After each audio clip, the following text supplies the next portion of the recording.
Hey guys, welcome to this trigonometry summary video. We're going to do a super long video where we're going to go through a whole lot of different trigonometry questions. Now, please remember to check for the PDF worksheet that you can download, which will allow you to easily follow through and understand or to see which questions you would like to do. Alright, but here we go. If you look on the worksheet, this is question number 1, and all that they want us to do here is to expand. So all that you do, it's very easy. You just look on the formula sheet and you try to see where you can find that over there. And so here we have it here. And so we can say that cos of x minus 20 is equal to, and then you're just going to follow this little formula here.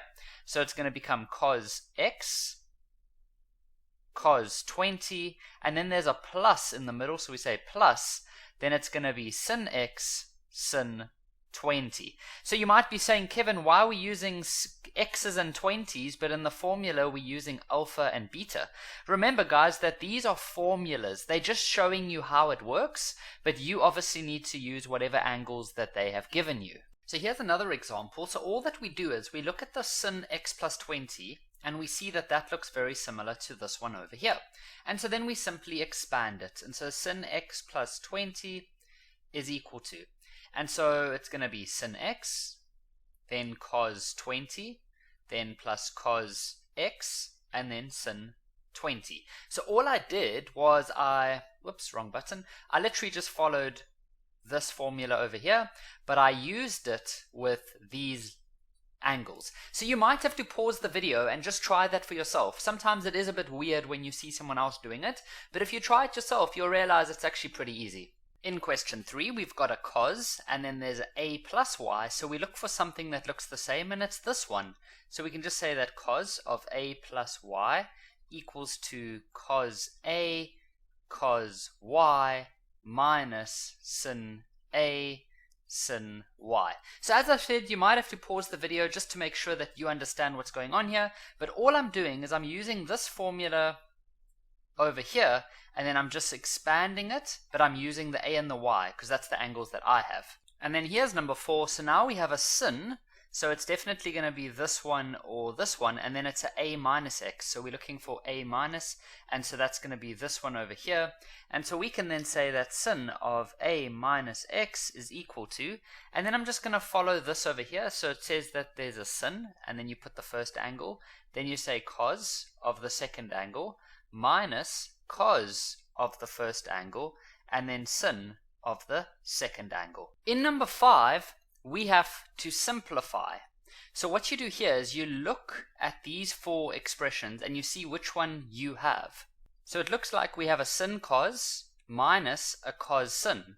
A sin cos minus a cos sin. So that's this one over here. So this is what we have.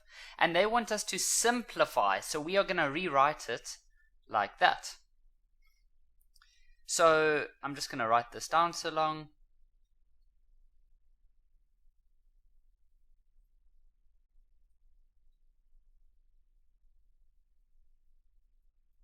And so we know that it's going to be sin, and then it's the first angle, which for us is a x, minus the second angle, which is a 20. And so this is the final answer. In question 6, we also have to simplify. And so all I do is I go look for a sin cos plus a cos sin. Sin cos plus a cos sin. So it's this one. And so I'm just going to rewrite this. Sin a cos 5 plus cos a sin 5 equals, and then it tells me that it's going to become a sin, and then I just add the angle. So the first angle is a plus the second angle is a 5. In number 7, it might look like we have a bit of a problem because we've got angles that are different. We've got 140, 330, 320, and 150. So that's not what we've seen up until now. Up until now, we've always had something that looks quite nice, such as, oh no, that's not what I wanted to do. We've had stuff like this, sin x, cos 20, minus cos x, sin 20. You see, there's always been 2 angles, like an x and a 20, and then an x and a 20 again. But now all the angles are different. What we need to remember, though, is that when these angles are larger than 90 degrees, we can reduce them first. So you remember the cast diagram, where we know that this is the all, this is sin, this is tan, and this is cos, and then this is the 180 minus quadrant, this is the 180 plus, or I should say x, and then this is 360 minus x. And so I'm not going to go into this in too much detail because this is more last year's stuff. So we should remember that sin 140 would eventually turn into sin 40. You might have to pause the video and just see if you can remember that from last year. Cos of 330, that will eventually just turn into cos 30. Cos of 320 will just become cos 40, and then sin of 150 will eventually turn into sin 30. So what I'm now going to do is I'm going to go rewrite everything. So it's going to be sin 40 multiplied by cos 30 minus cos 40 multiplied by sin 30. Now everything looks good. We've got a 40 30 40 30, and it's a sin cos minus a cos sin. Sin cos minus cos sin. So that's going to be this one over here, and so I can rewrite it then as sin of the first angle, which is 40, minus the second angle, which is 30. And remember, 40 minus 30, you can work that out. It's 10. And so the final answer is sin 10. Number 8 is very similar to number 7, where we realize that these numbers are larger than 90, and so we need to reduce them first. And because this is grade 11 work, I'm not spending too much time going over how to reduce. And so cos of 290, from the cast diagram, you would eventually work that out as cos 70. Remember to pause the video if you're not keeping up. It's very important. You pause the video and then you try the question yourself, or you try the specific part yourself, and then carry on with me. Alright, and then cos 330, that would eventually equal to cos of 30. Sin of 250, this one's interesting. The reason is that 250 is in this quadrant here, but sin is negative there. So you must remember that this will be negative sin 70. And the sin of 210, well, 210 is also in this quadrant, so it'll be negative sin 30. That's important. Now what I'm going to go do is just rewrite everything. So it's going to become cos 70 multiplied by cos 30 minus, then that's also a minus. So let me actually make some more space here. So in brackets I'm going to say minus sin 70 and then negative sin 30. Okay. Now have a look here, guys. We've got two negatives being multiplied with each other, that negative and that negative. So that's going to make a positive. So I can just go cos 70 times by cos 30. This negative is going to stay as it is, but these two are now going to be positive. Alright, and so here we are. We have a cos minus a sin, and so we have that here, cos minus sin. Now be careful. If you look on the other side, we are going to add them together in the brackets. Maybe you haven't seen that before. For the sin ones, if that's a plus, that's a plus. If that's a minus, that's a minus. But for the cos, it's opposite. If that's a positive, that's a negative. And if that's a negative, then that's a positive.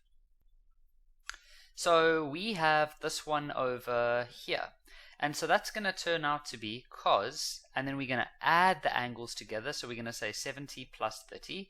And that's going to give us the cos of 100. Now, many of you would have stopped there, and I understand it seems like that's the logical thing to do, but that is not simplified. The reason is that this angle has all of a sudden gone above 90. So what that means is we could still reduce it. So we should know that 100 is somewhere in this quadrant. So it's going to become cos 80, but negative, because cos is negative in that quadrant. Question 9 is really cool because it's going to make use of cofunctions from last year. Can't remember what cofunctions are? Not to worry, I'm going to explain it in this question. So here what we should identify first is that this number and this number are a little bit too big. As soon as it's above 90, you need to reduce. That's where the cast diagram from grade 11 comes in.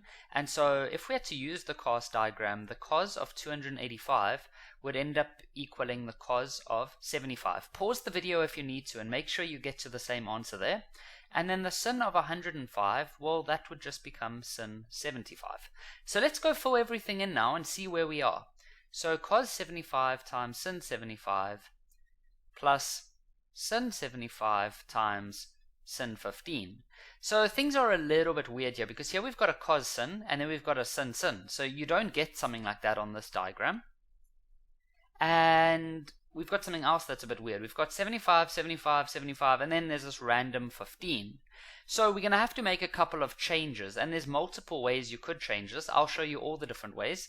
But we need to make use of something called cofunctions, which is something you guys learned in grade 11.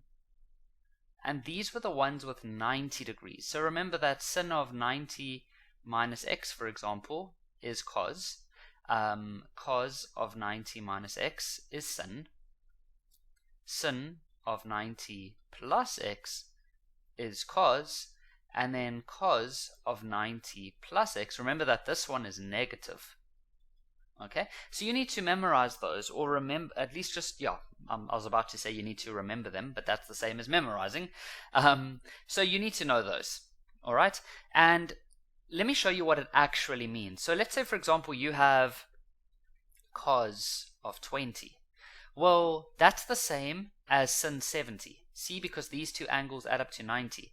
If you have cos 10, that's always the same as the sin of 80. If you have the sin of 5, then that's the same as the cos of 85. If you have the cos of 12, then that will be the same as the sin of 78. If you have sin of 71, that would be the same as the cos of 19. As long as the angles are always adding up to 90 degrees. That is what cofunctions actually are. So there's multiple ways we could change this. I'm going to show you one way. One of the ways you could change this is the following. You could change this one over here to the cos of 15, because sin 75 is the same as cos 15 because of what I just showed you a few seconds ago. And then you don't want to change anything else. And now everything's okay because now we have a cos cos and a sin sin, and it's got a plus in the middle, so that looks like this one. So then what we can do is we can write it as cos, and then we take the first angle, which is 75, minus the second angle, which is 15, and that's going to give us cos 60. Now cos 60 is a special angle, and so if we had to use our special triangles, if you put 30 at the top, that's okay, you will still get the same answer as me. Some people prefer to put the 30 at the top, some put it at the bottom. What you must remember though is that the number 1 is always opposite the 30, the number 2 is always the hypotenuse, and the square root of 3 must always be opposite 60. If you did do it in a different way to me, maybe you put 60 at the bottom and 30 over there, then your one would be, that's what your triangle would look like. Okay, and you can use whichever one you like. So if we're to go work out cos 60, that's adjacent over hypotenuse, and so that should give you a half. I'm now going to show you the second way that you could have done this. Alright, in another technique, what we could have done is we could have changed this one over here. So this will be option number 2 for those of you who maybe wanted to do option number 2. So that would go cos 75 times by the sin of 75 plus sin 75 multiplied by the cos of 75. See what I did there? I switched this to cos 75. As long as it adds up to 90, then you can switch it like that. Now, what we have here is a cos sin plus a sin cos. Cos sin plus a sin cos. Now, some of you might be saying, wait up, we don't have anything that looks like that. We've got something that's close. But what's really nice is that when you multiply, the order doesn't really matter. For example, 3 times 2 is 6, and 2 times 3 is also 6. So the order doesn't matter. So if you want to, we can rewrite this so that it looks correct. So we can put the sin in the front. Oh, and then I see this one is switched around as well, so I'm going to switch these two around. The order does not matter at all. And there we go. So we definitely can all agree now that we've got this one over here. And so I'm going to rewrite it as sin. And then it says that we should add the angles together. So 75 plus 75, which is the sin of 150. Now 150 is larger than 90 degrees, so you would need to reduce it on the cast diagram. And what you would eventually find is that the sin of 150 is the same as sin 30. Then I would use my special triangles once again. And sin 30 is 1, or opposite, over hypotenuse, so that's 1 over 2. And that's the exact same answer we got if we used the previous option. Number 10, they ask us to expand it, and this is technically a double angle, so you would technically want to use this one. But did you know that a double angle is actually just a special compound angle? I'll prove it to you. Let's rewrite this instead as sin of 2x plus 2x. Okay, so I'm halving it. Also, I said half of 4 is, so that's 2 and 2. So then what I can do is I could use this one, and look at what happens. It's just going to give us sin 2x cos 2x plus cos 2x sin 2x. Can you see that these two things are the same? Because when you multiply, the order doesn't really matter. So if you want, just for those of you who are a little bit skeptical, I'll rewrite this part as sin 2x times cos 2x. Now what happens is that we've got two of these. We've got one and then another one, so we've got two of those, and there's our answer. Now if you use the double angle formula directly, you would use this. And so what the double angle formula tells us is that if you have sin of 4x, then your answer must be 2. Okay, there's always a 2 in the front. See there? There's always a 2 in the front. And then I'm going to say sin and cos. Now look carefully at how double angles work. If this is 2 alphas, then each one of these must only be an alpha and an alpha. So you're halving the angle. So if this is a 4x, then you're going to put half of that, 2x and 2x. If this is a bit confusing, maybe just rewatch this one. So notice though that we get the same answer, whether we treat it as a double angle or a compound angle. Question 11, we have a double angle and we need to expand it.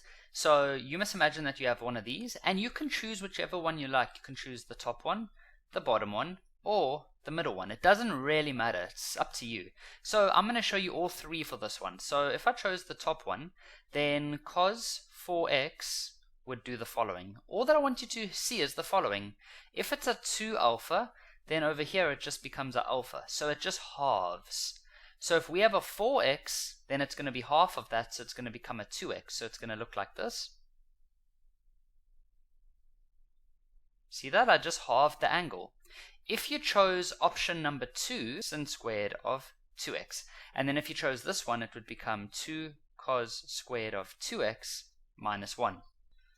So with sin 8x, it's a double angle, and so we need to look over here, and what we should realize is that 2 alpha turns into alpha and alpha, so it halves. And so sin 8x is simply going to turn into 2. There's always a 2 in the front, can you see that? And then it's going to be sin of 4x and cos of 4x. So all I'm doing is I'm halving the angle. So with number 13, you can choose any one of these three options. All I want you to know is that when it's a 10x, it's going to half and become a 5. So if you chose the top option, then your answer would go like this. Cos 10x equals to cos squared of 5x minus the sin squared of 5x. That's your first option. So if you did that one, that's perfect. You can move on to the next question. Maybe you chose the second option, which is going to look like this. 1 minus 2 sin squared of 5x. You see, I'm always halving the angle. And then maybe you chose the last one, which would then give us 2 cos squared of 5x minus 1. With number 14, don't let that little 2 in the front put you off. You can almost ignore it if you want, so you can just do this. Now, what I want you to do is just pretend that this was the question. Well, you would have put that over there then, and so that would give you 2, and then sin of 6x would have become 2. You always put a 2 in the front, and then you would half the angle, so it would be 3x, and then half the angle, which would be 3x. Then you can put the 2 back, and so the answer is just going to be 4 sin 3x cos 3x. With number 15, don't worry about this 4. You can leave it out if you want for now. So what it would look like is you could say 4, and then you could put a bracket, and then just say cos of 10x. I don't know why that bracket was so big. There we go. Now you need to make a choice as to whether you want to use this one, or this one. I'm going to show you all three. So let's say you chose the top one. Then that's going to be equal to 4, because of that little 4. And then cos 10x would become cos squared 5x minus sin squared 5x. Then you would have to multiply the 4 back in, of course. And then you would get a final answer like that. Okay, so I just multiplied the 4 back in. Then you might have chosen this second option over here. And so I'm going to leave the 4 outside once again, and it's going to be cos 10x. Now that would be equal to, or let's leave the 4 alone for now, completely. I think I'm like writing the same stuff over again. Okay, so what that's going to be equal to, guys, is 4, and then I'm going to open up a bracket. Now if we choose this option here for the cos 10x, then it would become 1 minus 2 sin squared of 10x. I mean 5x, because we're halving it, right? And then you would just put the 4 back, so it would become 4, because I'm multiplying it in, minus 8 sin squared 5x. And then lastly, if you chose option number 3, then it would have gone like this. You would have left the 4 out, because we don't really need to use that. And then this cos 10x would have equaled to 4, and then in brackets. Now cos 10x, if I use this, and I'm using this one at the bottom, then it would become 2 cos squared, then I halve the angle, minus 1, and then I would put the 4 back in, and so that's going to be 8 cos squared 5x minus 4. See, so the 4 just jumped over and over. In question 16, they want us to simplify. So you should identify that this looks very similar to this part over here. And so what we're going to do is we're going to take this part and we're going to rewrite it like that. So it tells us that 2 sin 3x cos 3x should be equal to, and then what happens is that if these angles are both alpha, then on the inside it's going to become 2 times alpha. So if it's 3x and 3x, then on the inside it's going to be 6x, because you're going to multiply them by 2. So your answer is going to become sin of 6x. So what we did, just once again, is we doubled these angles, okay?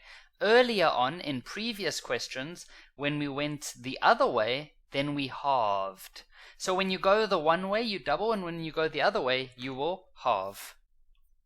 With number 17, you should identify that this looks exactly the same as this one over here. And so what we're going to do now is we're going to simplify by rewriting it like that. And so let me actually go write this out. So it tells us that cos 2 alpha, which is this one, turns into 2 cos squared alpha minus 1. And so what we have at the moment is this over here, so that's 2 cos squared of 6x minus 1, and we have to try work out what the original statement would have been. And so all we need to do is look at this. Can you see that alpha turns into 2 times alpha? Okay, so you double it. So 6x would turn into 12x. And so the final answer is going to be 2 cos squared of 6x minus 1 should be equal to the cos, and then you double the 6x, and so that's going to become 12x. In number 18, it almost looks like this 8 sin 5x cos 5x is the same as this. Can you see that? It's very similar, right? But it's not exactly the same. So what I'm going to do is I'm going to change, it's this 8 in the front that's causing a bit of a problem, because here it's a 2, but for us it's a 8. So all that we do is we change that 8 into 4 multiplied by 2, because that's 8, right? And now I want you to realize that this part here looks the same as this over here. And so I'm going to quickly write this formula down. It is sin 2 alpha turns into 2 sin alpha cos alpha. And what we have is this part, and we need to rewrite it back to the original. So what you must realize, or what you must see, is that the alphas, which is the angles, they are going to turn into 2 alpha.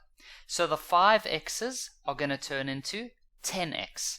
And so what this means is that our final answer is going to be 4, and then this part is going to turn into sin of 10x. And so there's our answer, 4 sin 10x. In number 19, can you see that this part here is very similar to this part over here? In fact, it's exactly the same. So what you must look at is that these alphas, look what they become in the final product. They become 2 alpha. So that means these 3x's are going to turn into 6x. And so our final answer, let me just go write out the original so long, is going to turn into the cos of 6x. With number 20, it looks exactly like this one over here. It's got the 1 minus 2 sin squared of an angle. So what you do is you look at the formula sheet and you see that this angle over here, that's going to turn into 2 alpha. So that means 6x is going to turn into 12x. And so we can say that 1 minus 2 sin squared of 6x is going to simply become the cos of 2 times 6, which is 12x. Number 21, if you look carefully, this part over here is the same as this part over here. And so look at the formula. This alpha turns into 2 alpha. So this 3x is going to turn into 6x. So I'm going to say 2 cos squared of 3x minus 1 equals 2 cos of, and then it should say 2 times 3x, but 2 times 3x is obviously just 6x. Number 22 is a little bit weird because we've got the 2 sin squared 3x minus 1, but this over here is 1 minus 2 sin squared of 3x. But they're definitely close, but they're not the same, because when you minus, the order does actually matter. So what we're going to do is we're going to say 2 sin squared of 3x minus 1. Now, that can be written as, if I take out a negative 1 as a common factor, then you'd be left with minus 2 sin squared of 3x plus 1. You might have to pause the video just to make sure you agree with me there. I'll prove it to you. If I had to multiply this minus 1 back in, you would get a positive 2 over there and a negative 1 over there. So technically everything's still the same, it just looks a little different. Now, this is a plus in between, so the order does not matter for these two. So I can now say minus 1, and then I can put the 1 in the front, like that. Now all of a sudden we are in business, because we've got 1 minus 2 sin squared of alpha, and we've also got 1 minus 2 sin squared of alpha. This minus 1 can just hang out in the front, so we can say minus 1, and then we can now focus on this part here, which is the same as this part over here. And so what it tells us is that it's going to turn into a cos. Okay, so I can open up my bracket and say cos. And then what we need to do, is if this is alpha, then this must become 2 alpha. So if this is 3x, then the answer must have a 6x. And so minus 1 multiplied by cos 6x is just going to be minus cos 6x. Number 23 almost looks like this part over here. Can you see it? So what we need to do is get rid of this 8. That 8 is causing a bit of a problem. So what we do is we rewrite that 8 as 4 times 2. Because now what we can do is we can just focus in on this part here, because that now looks the same as that over there. And so can you see that when we have alpha and alpha, then it turns into 2 alpha. So if we have 3x and 3x, it's going to turn into 6x. And so this is going to be equal to 4. And then this part here that I've highlighted in this block is going to turn into sin of 6x. And so there's the final answer. Number 24 is quite weird. It doesn't really resemble any of these. I mean, it looks fairly similar to this one at the bottom. So what we do is you take out a common factor. So I'm going to take out a common factor from here, out of those two, as 2. Then what you're going to be left with is 2 cos squared 5x minus 1. Aha! And so now all of a sudden this part is the same as this part here. And so we're going to rewrite it like that. And so look what happens. The alpha turns into 2 alpha. So the 5x is going to turn into 10x. And then this little 2 is still on the outside. So the final answer is going to be 2 cos 10x. Here's number 25. Number 25 almost looks the same as this over here, but this one has a 2, but this one has a 4. So remember what we do? We change that 4 into 2 times 2, because that is still 4. And then you can realize that this part here is now this part over here, and so the alphas are going to turn into 2 alpha.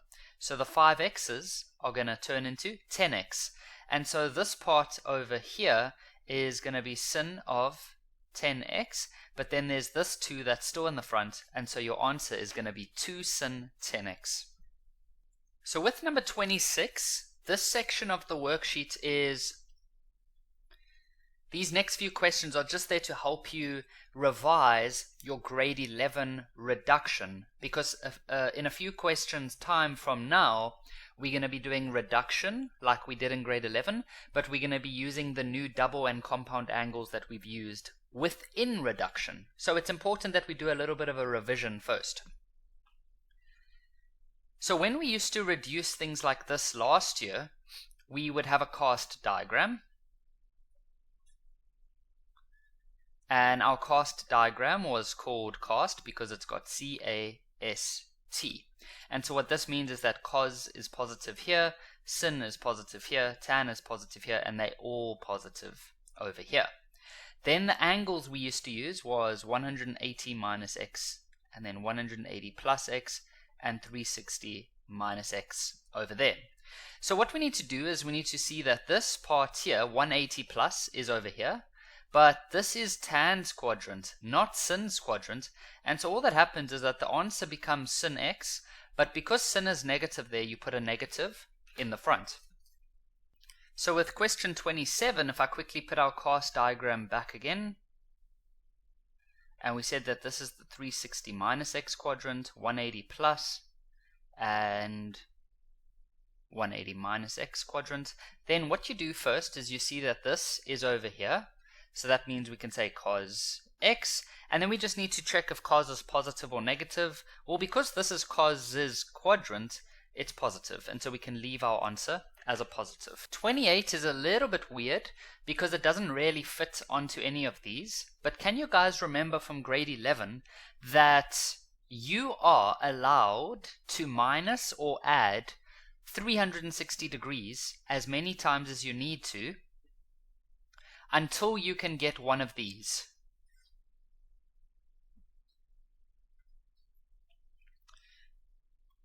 The reason is that let's say your point is somewhere here. If you add 360, you're going to go all the way around, but you're going to end up at the same place. If you add 360 again, you're still going to be there. If you subtract 360, you're still going to be there, and if you subtract 360 again, you're still going to be there.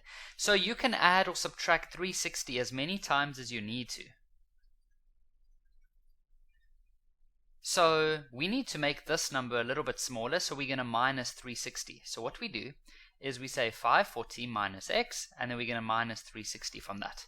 And if you had to go work that out, you're going to get 180 minus x, and now we stop.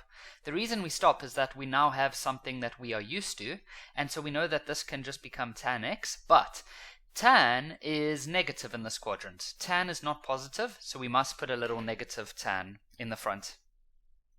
In number 29, there is a very common area where students make mistakes. I've been a tutor for quite a while now, and this is one big area that students make mistakes. So please, please, please pay careful attention to what I'm going to show you now. If you have cos minus x, that is not the same as minus cos x. You can't just put the negative out in the front. It doesn't work like that.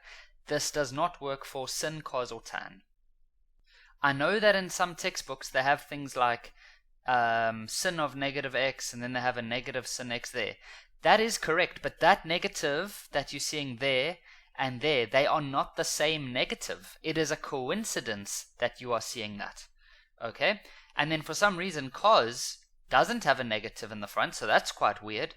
But then when they do it for tan, then all of a sudden it does have a negative. You see, so for cos it doesn't have a negative, for sin it does, and for tan it does. Now, I need to show you exactly what is going on here. So in question 28, I explained that, remember in grade 11 where if you end up with something that's a little bit weird, like 540 minus x, how do we fix that again? Well, we fix that by either adding 360 or minusing 360 until we get something that looks like any of these three. So cos minus x looks weird, right? It doesn't look like anything we have over here. So what we do is we add 360. Now when you add, the order doesn't matter. So you can say that this is 360 minus x, and look at that, there it is. And so this will become cos x, and cos is positive in that quadrant, and so there's the answer. Now for sin, if in case you are wondering, you would have to use the same approach where you add 360, which of course is the same as 360 minus x, and there it is, and so that's sin x. But sin is negative in that quadrant, and so we put a negative in the front. That is where that negative comes from. It's got nothing to do with that negative. And then for tan, you're going to do the same approach, and that's going to give you 360 minus x, and so here it is. So that's just going to give us tan x, but tan is negative in that quadrant, and so we must put a negative. Can you guys now see how we get cos negative x, sin negative x, and tan negative x? Please don't ever take out a negative as a common factor when dealing with sin, cos, and tan. If you watched number 29, you will already know how this question works. The main thing that I mentioned in question 29, if you didn't watch, is that you must not take this negative out as a common factor. I see so many students doing that, and it's completely wrong, guys. We are going to end up with a negative in the front. I do agree, but it's for a totally different reason. So remember that when your angle does not look like anything that you see here, then you are allowed to add or minus 360. So what we do for this one is we add 360. Now when you add, order does not matter. So I can rewrite this as 360 minus x, and so it's this one. And so I can say that this becomes sin x. But because sin is not positive in this quadrant, I must put a little negative in the front. So that is where that negative comes from. You don't want to take out a common factor. Do you guys remember your cofunctions from last year? If you do, you would know that immediately sin 90 minus x just becomes cos x. Remember from last year there were 4 of them. You had that, and this, and then there were 2 others with pluses in them.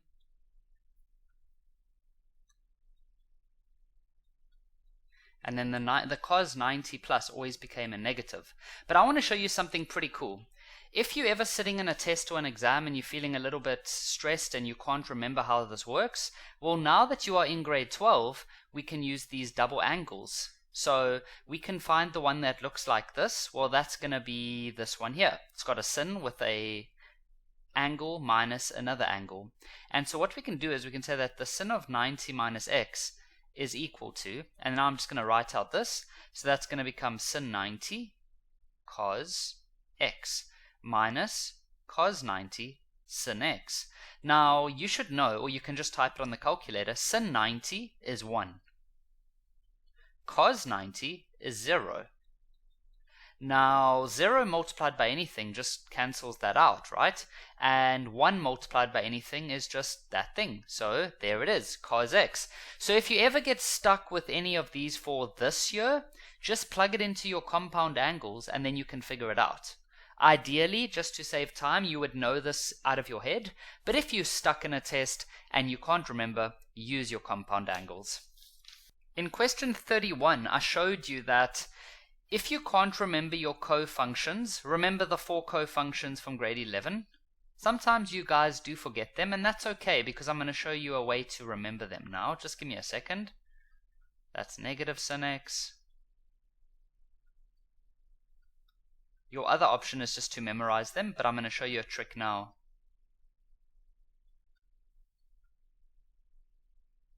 Alright, so let's say you're sitting in an exam and you get something like this and you just cannot remember what it is. You can't remember if it's positive or negative. Then what you do is you use one of these formulas, which we now have in grade 12, and so you look for the one that looks the same, which is going to be a cos a plus b. Okay, and so then you just expand it using this. So we can say that cos 90 plus x is equal to cos 90 multiplied by cos x minus sin 90 multiplied by sin x. And so what happens is that cos 90 is just going to give us 0. And then sin 90 is 1. You can just type that in on the calculator. And then 0 multiplied by anything is just 0. And so what we end up with is negative sin x as our answer. And that's what we said over here anyways. So if you're stuck in a test and you can't remember your cofunctions, you can just use a compound angle formula. In question 31 and 32, I explained that if you ever forget about your cofunctions, which are the following, then you can use compound angles. Okay, so what you do is you look for the one that looks the same, so it's the sin of a plus b, and then you just expand it. So sin of 90 plus x would turn into sin 90 times by cos x plus cos 90 times by sin x. And then what we should know is that sin 90 is just going to give us a 1, but cos 90 is going to be 0. So that means that that entire part is going to fall away. And so we're simply going to end up with 1 times by cos x, and so that is just going to give us cos x. In question 34, we should use our cos diagram. Now, remember that that's 180 minus x, this is 180 plus x, and this is 360 minus x. This was sin, tan, cos. Now, can you guys see that this doesn't look the same? You can't say that it's the same as this one because when you minus, the order makes a big difference. And so remember a few videos ago, or a few questions ago, we said that, and we knew this in grade 11, and that is if the angle doesn't look the same as the cast diagram, then you can add or subtract 360 as many times as you need to. So what works really well here is I'm going to add 360. Okay, and so that's going to give me x plus 180. Now, x plus 180 is the same as 180 plus x, because when you plus, order doesn't matter. There we go. And so now we have something that's on our cast diagram, and so we can say cos x, but now cos is not positive in this quadrant, it's negative, so we'll put a negative cos x in the front. For number 35, you should see that this x minus 180 is not on the cast diagram. So what we can do is we can add 360. Then that's going to give us tan of x plus 180. And when you plus, order doesn't really matter. So you can rewrite this now as 180 plus x. And so now we have something on the cast diagram, and so we can say tan x. And this is also the quadrant where tan is positive, so we don't need to put any negatives. So that is the final answer. The last few questions have been pretty basic, where I was just reminding you about grade 11 reduction. But now we're going to step it up a little bit and start putting a few of these things together. So what I like to do is I'm going to take each one step by step, so that you guys don't get confused. So let's look at cos 720 minus x. Now, if I have to draw a quick cast diagram, that 720 minus x is not on the cast diagram. So we will minus 360. So I'm going to minus 360 from that. And that's going to give us cos of 360 minus x, which is here. And so I can say cos x. And then cos is positive in that quadrant, and so I can leave it as a positive. Okay, so the first one is done. Students often get confused with these squares. My advice is leave the squares alone and just focus on the sin 180 plus x. Alright, now 180 plus x is on our diagram, so we can just say sin x, but then that is negative. But now, that sin had a square, but you can put the square like that instead. And so if we put the square like that, a negative multiplied by a negative is a positive. And so this is just going to give us sin squared x. Alright, here's a cofunction. Now, if you know your cofunctions off by heart, you would know that sin of 90 plus x is going to give you cos x. If you didn't, you could just use the compound angle formulas and you would also get cos x. Okay, so I'm just going to write that down. And then cos of x plus 180, I'm going to do that over here. Now x plus 180 is the same as 180 plus x, because when you plus, order doesn't matter. And so that is on our diagram, so we can say that that's equal to cos x. But because it's in the quadrant where cos is negative, we must put a little negative over there. And so now we can go fill everything in. So at the top we have cos 720 minus x, which we said became cos x. Then this part became sin squared x. Then there's a plus. Then the sin 90 plus x, that became cos. And then the cos of x plus 180 became a negative. So I must put a multiply sign and then a negative cos x. And so at the top you can't really do anything. At the bottom it's just going to become sin squared x. And then a positive multiplied by a negative is a negative, and that's going to become cos squared x. And so that would be the final answer. You can't really do anything. Some of you might be saying, Kevin, doesn't this become 1? You guys are close, but remember, for it to be 1, it has to be sin squared x plus cos squared x. Okay? And so that would be our final answer.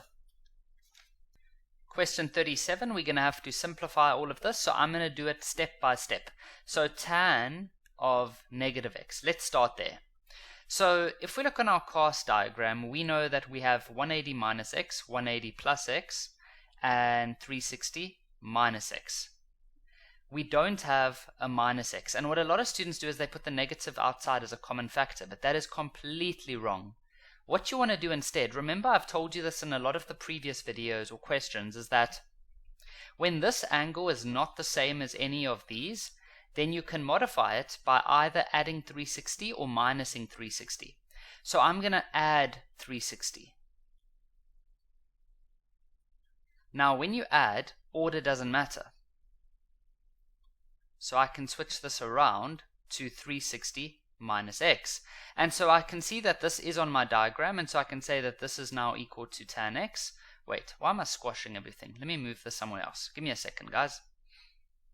And so we can say that that's tan x. But tan is negative in that quadrant, so we'll put that as a negative. Now remember, I said in the previous question, some students panic with that little 2 over there. Don't worry about the 2. Just think about it as cos of 180 minus x. Now that is on the cos diagram, so we can say cos x. But then cos is negative in that quadrant, so we'll put a little negative. Now, let's remember that there was a 2, but you don't have to put the 2 there. It's a bit awkward over there. What you can do instead is you can open up a bracket and put the 2 like that. And so you open up the bracket and put the 2 like that. Now, a negative cos x multiplied by a negative cos x is going to become a positive cos squared x. And then the next little part is cos 360 minus 2x. Now, 360 minus any type of angle is on our diagram, and so we know that sin of 360 minus 2x is just going to become sin of 2x. If it was 360 minus 7x, then it will just become sin of 7x. But something I'm nearly forgot to mention was that sin is negative in that quadrant, in this cos quadrant, so we'll put a little negative in the front. And so what we have so far is the following. The tan one became negative tan x, the cos one became cos squared x, and then at the bottom we have negative sin 2x. So straight away, these negatives are going to cancel, so I'm just going to ignore those. What we like to do is we're always going to switch tan to sin over cos. Okay? And then tan is always sin over cos. And then at the bottom we just have sin 2x.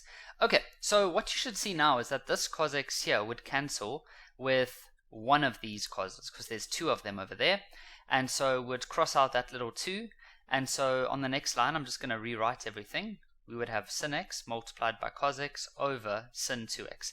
Now I cannot explain how many times I've seen students who try cancel these two, but that is not correct at all. It doesn't work that way. But what you need to realize instead is that this is a double angle. Can you see that it's this one over here? And so what happens is that at the top we just have sin x times cos x. Then at the bottom we're going to change it to 2 sin x cos x. And so what happens now is that this sin cancels with that, and this cos cancels with that. And so at the top we're left with 1, because there's nothing really there, so we just say 1, and then at the bottom we have a 2. And so the final answer is 1 over 2. Question 38, we have to simplify. So what I like to do is I treat each little part separately.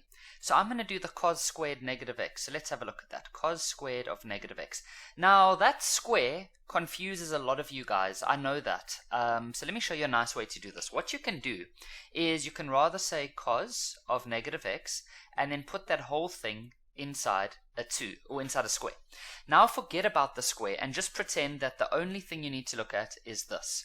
So if we look on our cast diagram, we know that we've got 180 minus x, 180 plus x, and 360 minus x.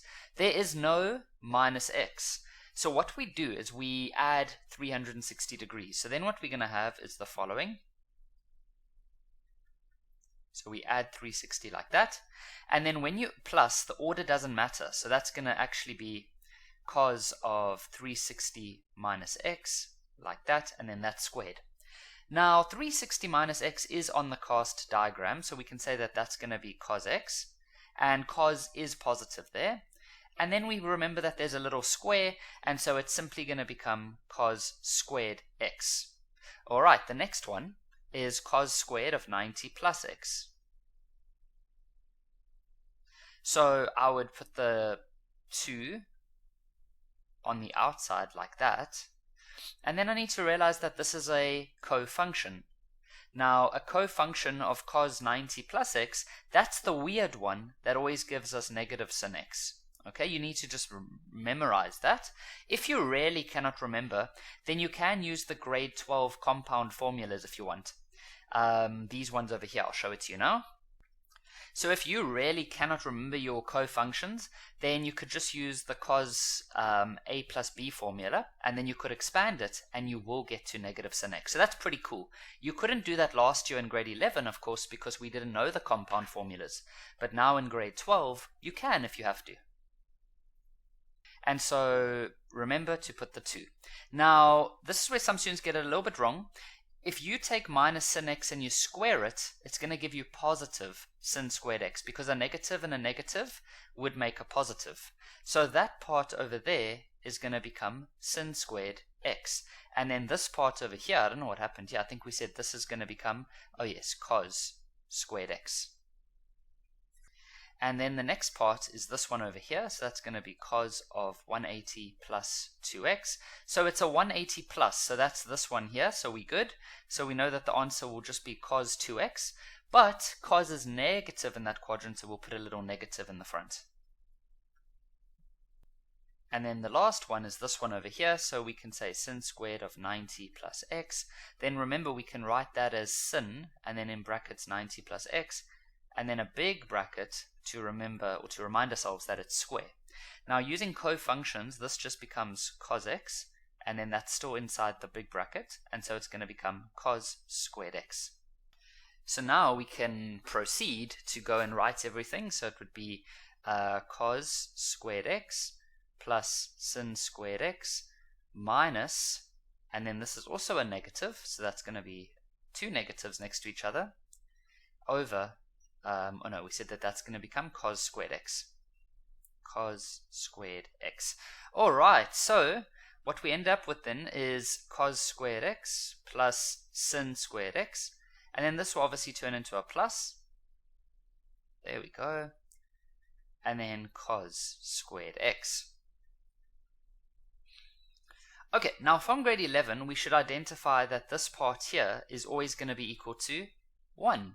So well done if you got that. So it's going to be 1 plus cos 2x over cos squared x. Now, you should identify this cos 2x over here. That's something new for grade 12, and so that's a double angle. So let's get our formula sheet. And so, remember guys, our original goal for this question is to simplify. So my advice when you're trying to simplify is you want to make it simple, of course. You want to make it less busy. You want less terms.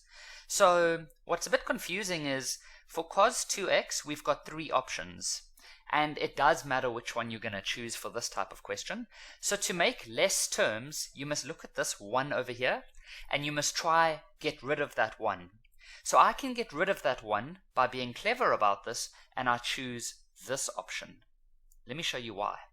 Because if I say 1 plus, then I'm going to change this one now for this one, and that's going to be 2 cos squared x minus 1. So look at what happens here, guys. See that? So that's what we mean when we say simplify, get rid of terms. If you went and chose this one or this one, you would have made more terms. You wouldn't have made less terms. And so those 1s are going to cancel, and so you're simply going to be left with this. Oh, would you look at that? The cos squares are going to cancel, and so we actually end up with a beautiful answer of 2. With question 39, I'm going to simplify each part separately, so just so you guys can see very nicely. So this part here, I'm going to start with that. So cos of minus x minus 180. Now, a lot of students, and I've mentioned this before, and I'm mentioning it a lot because I want to help you guys to identify what you mustn't do. A lot of students, they take out a negative as a common factor here. It is not correct at all, guys. The reason you guys think it's correct is, to be honest, very often when you do that, you will get the same answer, but it's a coincidence. But the teachers marking the exam, they are going to see exactly what you're doing, and you will be marked incorrect for it. Although you're getting the same answer, it's because there aren't that many different types of answers. So you're just getting lucky, but you're doing it the wrong way. So what you got to do instead is you got to use our good old cast diagram, which has angles that look like this. And here's my advice. If your angle that you have is not the exact same as these ones, then you need to change it. So you either have to add 360 or you're going to minus 360. We're not going to minus 360 for this one because it's going to go to negative 540, but instead we can add 360. Check what happens. And so then what we get is minus x plus 180. Now this doesn't look like anything on our cast diagram, but what is nice is that we are plussing. And when you plus, order doesn't matter. So it's going to switch around to become 180 minus x, and bam, look at that, guys, we've done it. So what that then means is that we can say that the answer is cos x because it's on our diagram, but cos is negative in that quadrant, so we put a little negative in the front. Okay, so we've done the first part. Nice. So this is going to be negative. Let me make this a bit more clear. Negative cos x. Alright, then cos 90 plus x, that's an easy one. That's just a cofunction. So, cofunction, it'll just be negative sin x. Remember that if you forget your cofunctions, you can always use your compound formulas that we've now learnt in grade 12. And you would get to the same answer. Okay, so we have this one as negative sin x. And then the next one is going to be this. I don't worry about the numbers like the 1 and the 2. I'm more interested in the sin and the cos and those types of things. So then that's just going to be sin squared of negative x. Let me move that into a better place. And remember, I've said already in previous questions, you don't have to be scared about this too. What you do instead is you just say sin negative x, and then put all of that in a big bracket, and we'll worry about that too later. Now, remember I said as well in previous questions that some of you students, you take this negative out and you put it in the front because you think it's like a common factor. But that is not correct. Remember the golden rule that I told you. If your angle that you have does not look like one of these three, change it by adding 360 or subtracting 360. And so I'm going to add 360. So it's going to become sin of negative x plus 360. And when you plus, order doesn't matter, so we can switch it around. There we go. And then sin 360 or 360 minus x is on our diagram, so we can just say sin x. But sin is negative in that quadrant, so we put a little negative, and then we put our 2.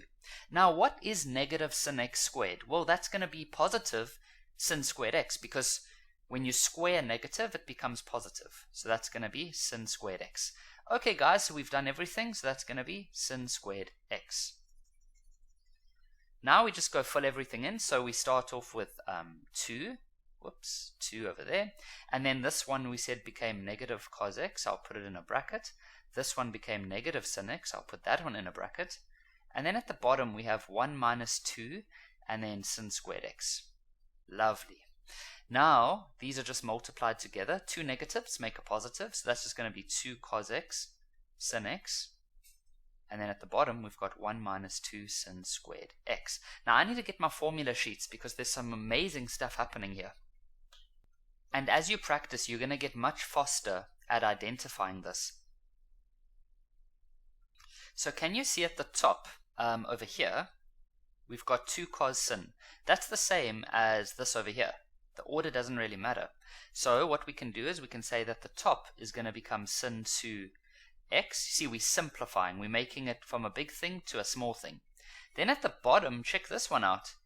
See that? Oh, look at that, guys. And so that's just going to be switched into cos 2x.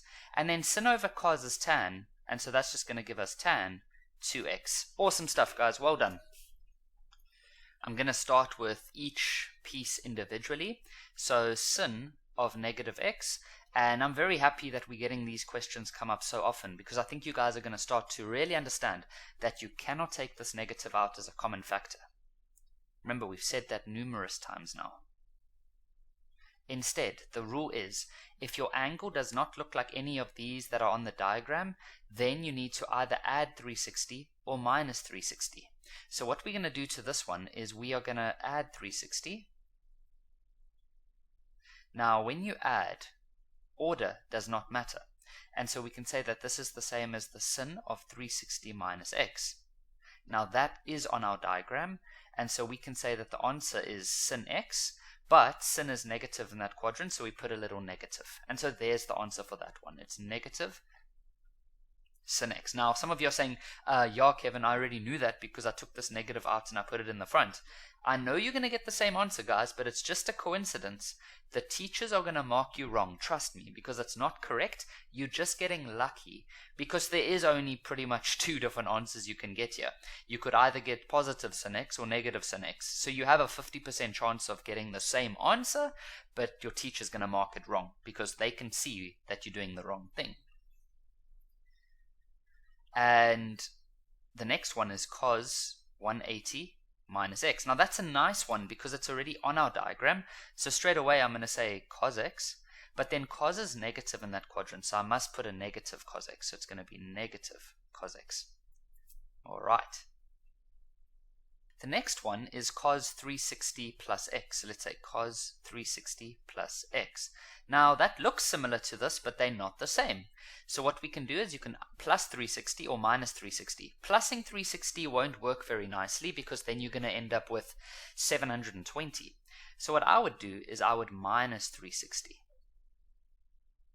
Because then the 360s cancel, and so you're actually just going to be left with cos x. How nice is that? So that's going to be, okay, I mustn't put a negative there because that's going to confuse us. So this one will just be cos x.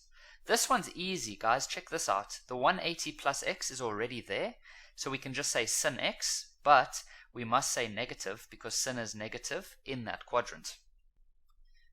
Here's the next one, cos squared of 180 minus x.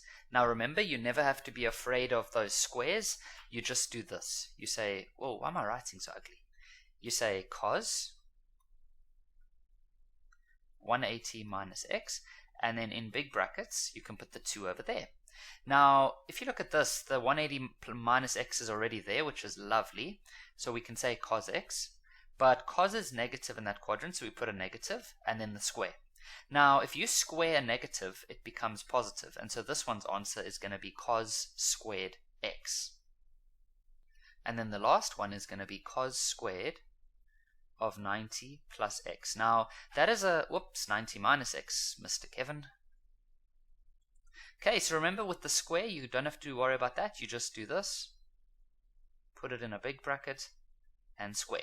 So that's a cofunction, guys, and so that cofunction just becomes sin x, but then it's squared, and so it's just going to become sin squared x. So I can put sin squared x over there. And so we're good to go, so that's just going to become negative sin x times by negative cos x. I must make sure that there's a multiply there, otherwise I'm going to think that I'm just minusing them. That's a common error I see. And then we're going to say minus cos x times by negative sin x. You can even put it in a bracket if it helps. That actually looks better. And then at the bottom we've got cos squared x plus sin squared x.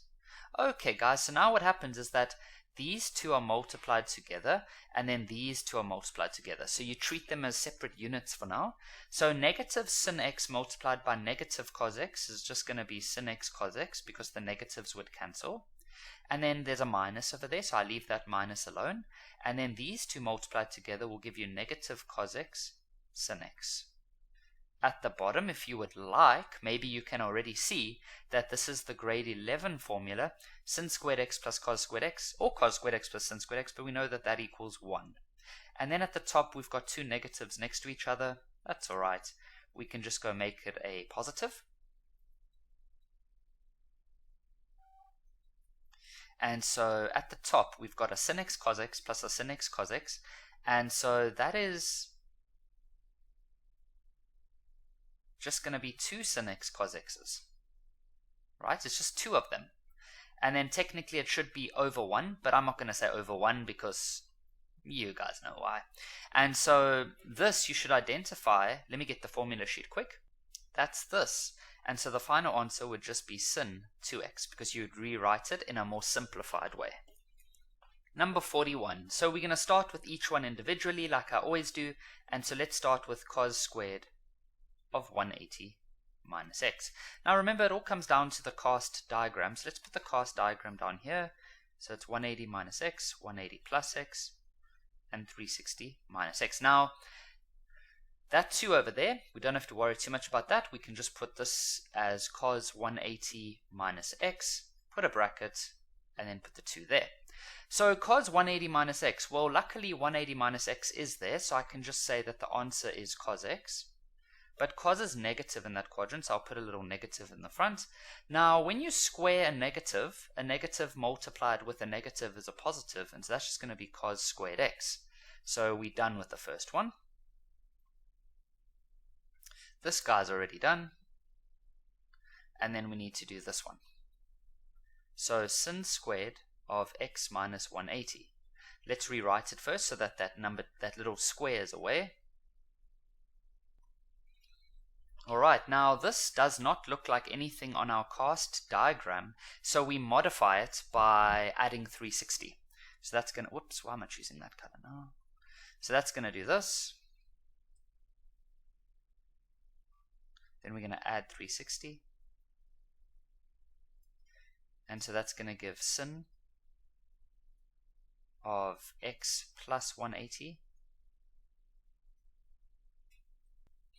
And then when you plus, the order doesn't matter. Hey guys, then it's going to be 180 plus x squared. And sin 180 plus x, well, 180 plus x is there, so the answer will just be sin x. But sin is negative in that quadrant, so we'll put a little negative, and then we square it. But when you square a negative, it just becomes a positive. And so you're going to get sin squared x. Let me not put that little line there, it's going to confuse us. Alright, and then the last little one is this here, cos 360 minus 2x. That's already on the cos diagram. Some of you might be saying, but Kevin, that's a 2 and that's an x. Guys, that's not what we mean. What we mean is that as soon as you have 360 minus anything, this x is just a anything. It could even be cos 360 minus a smiley face if you really wanted to, and that's just going to give you cos smiley face. So if you have cos 360 minus 2x, then that just becomes cos of 2x. And so we're good to go. So now we just go fill everything in. So it's going to be cos squared x minus cos squared x minus sin squared x. Let me write that better. And then at the bottom, we're going to have cos 2x minus 1. Alright, so now we can simplify.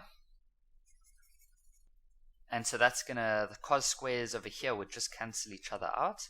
And so at the top, we're left with minus sin squared x. And then at the bottom, we're left with cos 2x minus 1.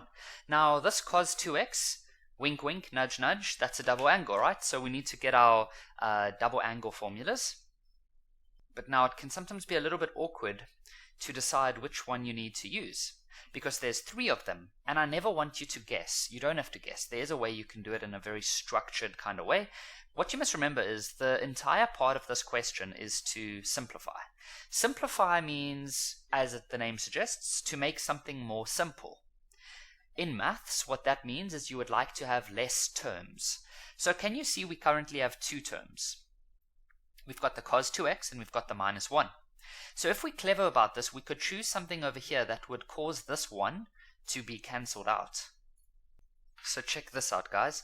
If I choose, let me show you what won't work. Let me choose this one, because maybe some of you are thinking of choosing that one, and let me show you why it won't work.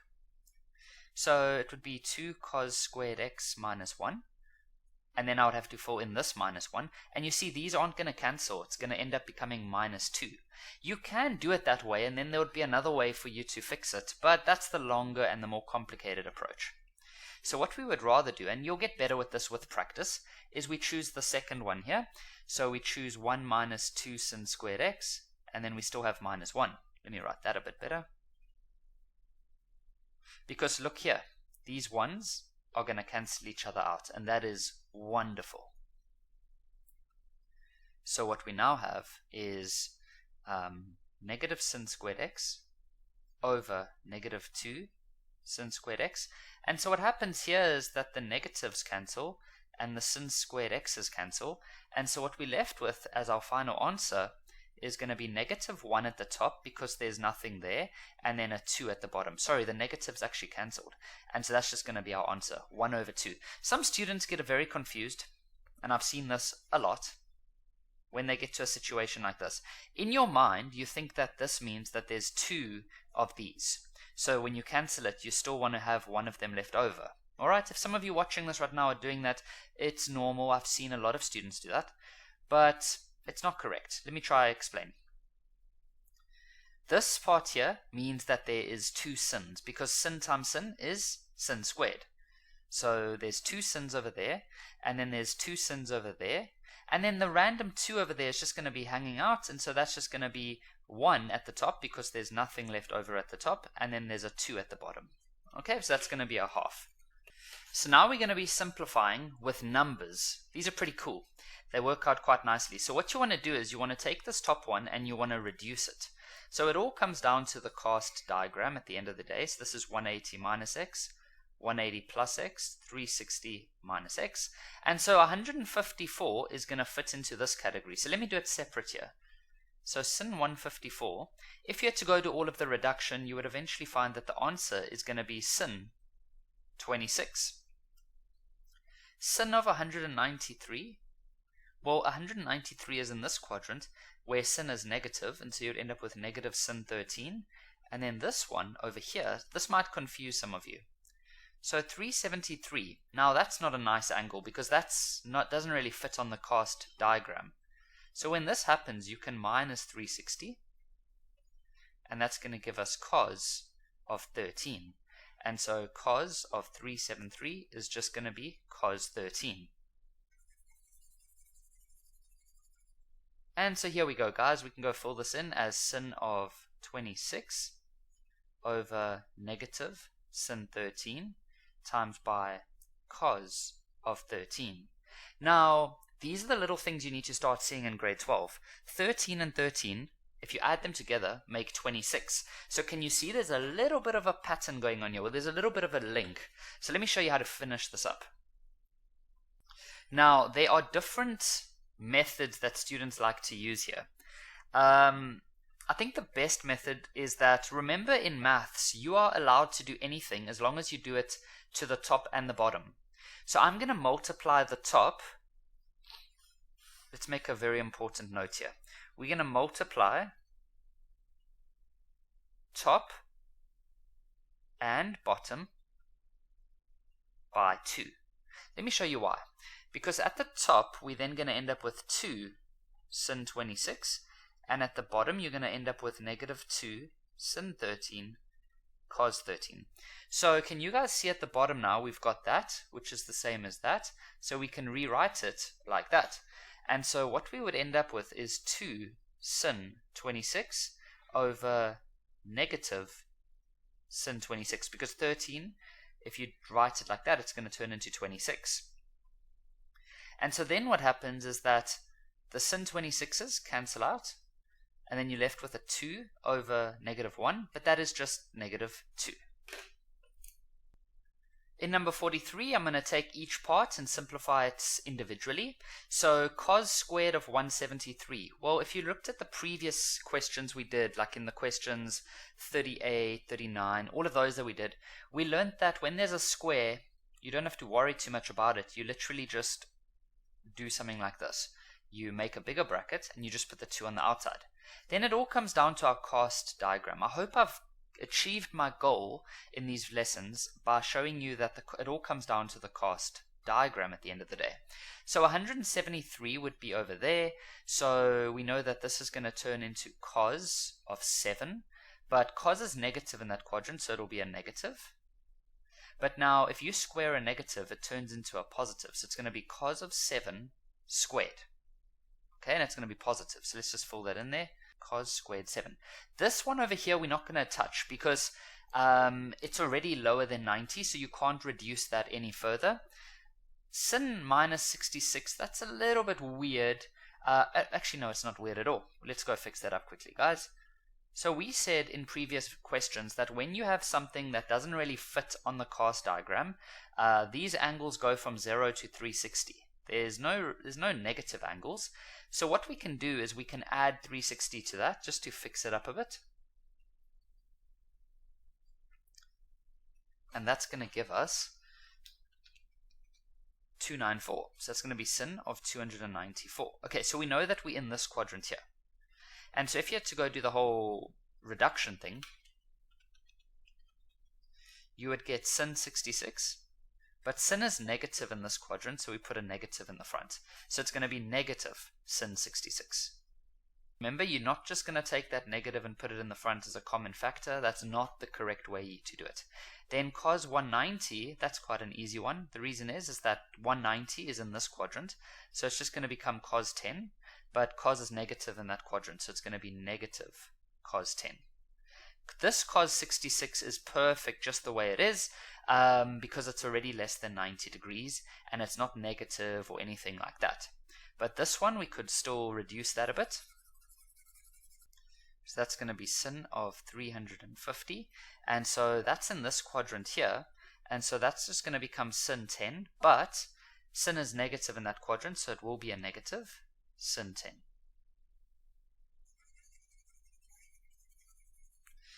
Now we can go rewrite everything, so it's going to be cos squared of 7 minus sin squared of 7 over negative sin 66 multiplied by negative cos 10 minus cos 66 multiplied by negative sin 10. And so I'm not going to do anything with the top, we'll change that just now.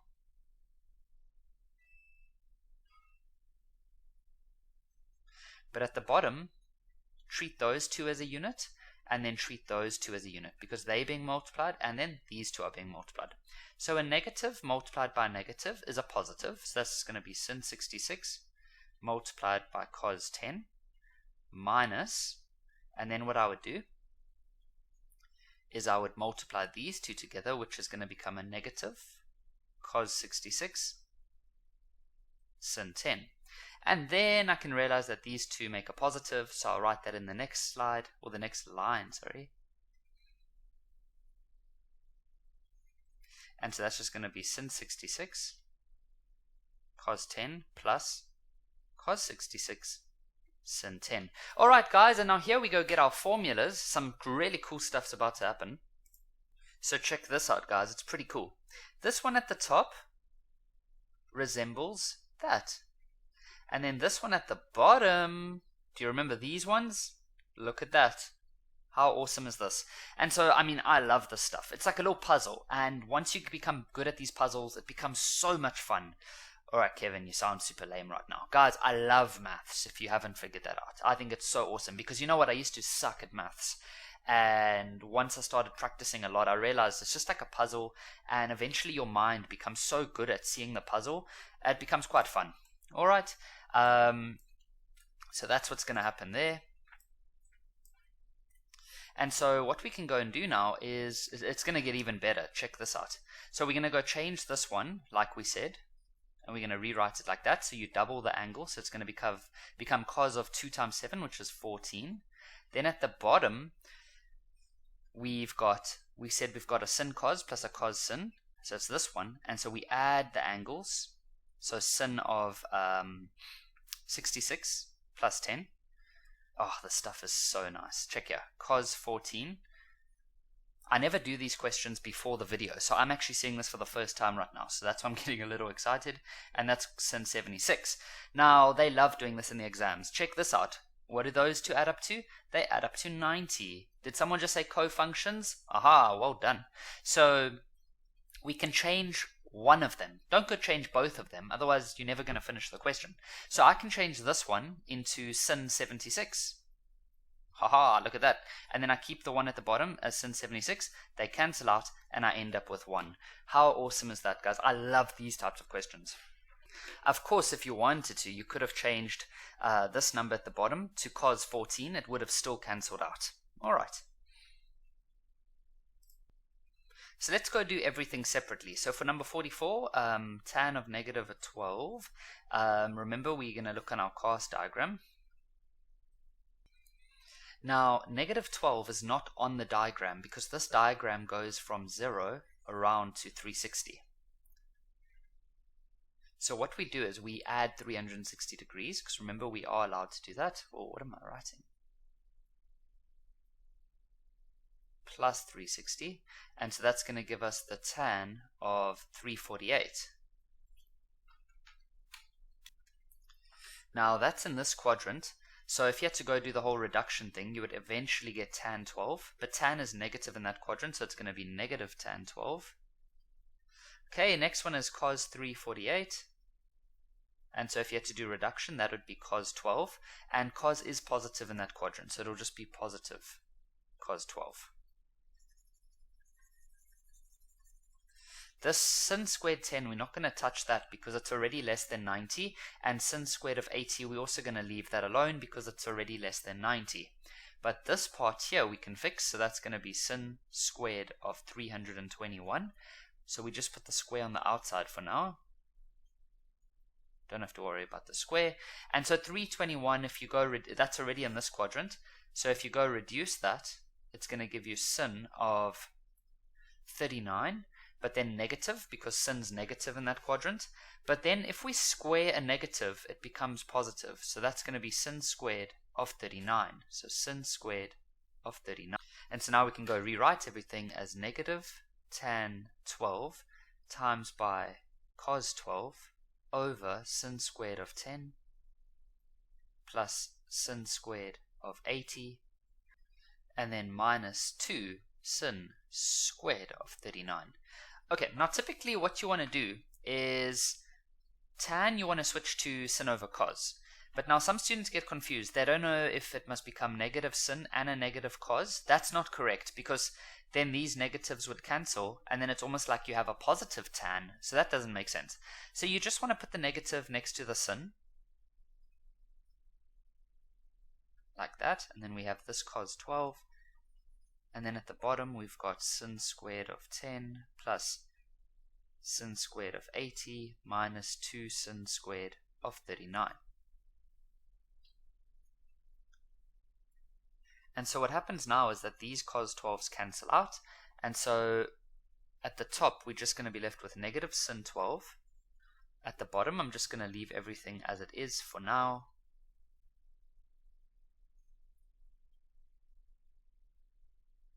Right, now guys, what I identified next was that these two angles add up to 90. So there's probably a cofunction going there, or going on there. So what we do is we change one of them. Don't change both of them. You can pause the video and think about why that wouldn't really make sense. So I'm going to change this first one into cos 80. But because there's a square, it'll just become cos squared 80. Right, that is because sin 10 is the same as cos 80. Because of cofunctions. And then this one I'm going to leave as it is. And then I'm going to end up with minus 2 sin squared of 39. Now remember in grade 11, when you have the sin squared plus the cos squared of the same angle, 80 and 80, that equals to 1, as long as those angles are the same. So it's 80 and 80, so that's just going to be equal to 1. So what we end up with is 1 minus 2 sin squared of 39. Let's go get our formulas. Now what I'm identifying is this part over here. See that? And so what we can do is we can rewrite it as cos 2x, and so that's going to be negative sin 12 at the top, and then at the bottom we're going to end up with cos of 2 times 39, which is 78. Oh my goodness guys, look at this. 12 plus 78 is 90. Cofunctions. And so what you can do is you can change one of them. So I'm going to change the bottom one into sin of 12, because cos 78 is the same as the sin of 12. And so what happens now is that these are going to cancel, and so we're left with a nice answer of negative 1. So in question 45, we're just going to simplify. So sin 134, we know that if we do reduction on our cast diagram, that would eventually give us the sin of 46. And then sin of 337 would give us the sin of 23, but negative because sin is negative in that quadrant. And then cos minus 157, that angle is not really on the cast diagram because the cast diagram goes from 0 to 360. And so what we're going to do is we're going to add 360 degrees. So we can say cos of minus 157. Sorry, I want to add 360. That's what we said. And so that's going to eventually give you cos of 203. And then that's in this quadrant here, so we can say that this is going to be cos 23, but negative because cos is negative in that quadrant. Okay, so we have everything. So now we can go rewrite it as sin 46 over negative sin 23 multiplied by negative cos 23. Now at the bottom those two negatives are going to cancel each other out, and so we're left with sin 46 over sin 23 times cos 23. Now can you guys see the link? 23 times 2 is 46, and there's a 46. Would you look at that? Now there's multiple ways to do this. This is the part where you could multiply both sides, top and bottom by 2 if you wanted to. So let's actually do that. We're going to multiply top and bottom with 2. So you're allowed to do that in maths as long as you're doing it to the top and the bottom. The reason why we've done that is because this part now is the same as this part over here. And so that could give you 2 sin 46. And then at the bottom it's just going to be sin 46. And so those cancel, and so you're left with a final answer of 2. We'll start number 46 by simplifying the tan 190. So tan 190, let's quickly draw out our cast diagram.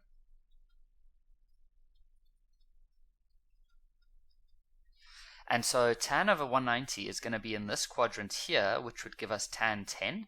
And tan is positive in that quadrant, so that's just going to be tan 10. Cos squared of 170, we can rewrite that as cos of 170 squared. And so we know that cos of 170 would be this quadrant, so it's going to be cos 10, but cos is negative in that quadrant, so we do that. And then if you square a negative, it's going to give you a positive answer. So let's just rewrite that as cos squared of 10. And then cos 290, that's going to be in quadrant 4. And so cos 290 could be rewritten as the cos of 70 degrees. And so we can go rewrite everything now as tan 10 cos squared of 10 over cos of 70. Now tan, you typically want to change that into sin over cos, so it'll be sin 10 over cos 10 multiplied by the cos squared of 10 over cos 70. Now here you've got a cos 10 and then you've got a cos squared 10. So one of them is going to cancel at the top and bottom, so we'll cancel out that one, and then we'll take away this little 2 over here. So that's what we have left now. So we can write it as sin 10 cos 10 over cos 70. Alright, now there's multiple ways to go from here, but what I'm sort of starting to see is that there's a 10, which I know I could probably make 20, and then this is a 70, so there's a 20 and a 70, which is cofunctions. So what I'm going to do is I'm going to change the bottom number into sin 20.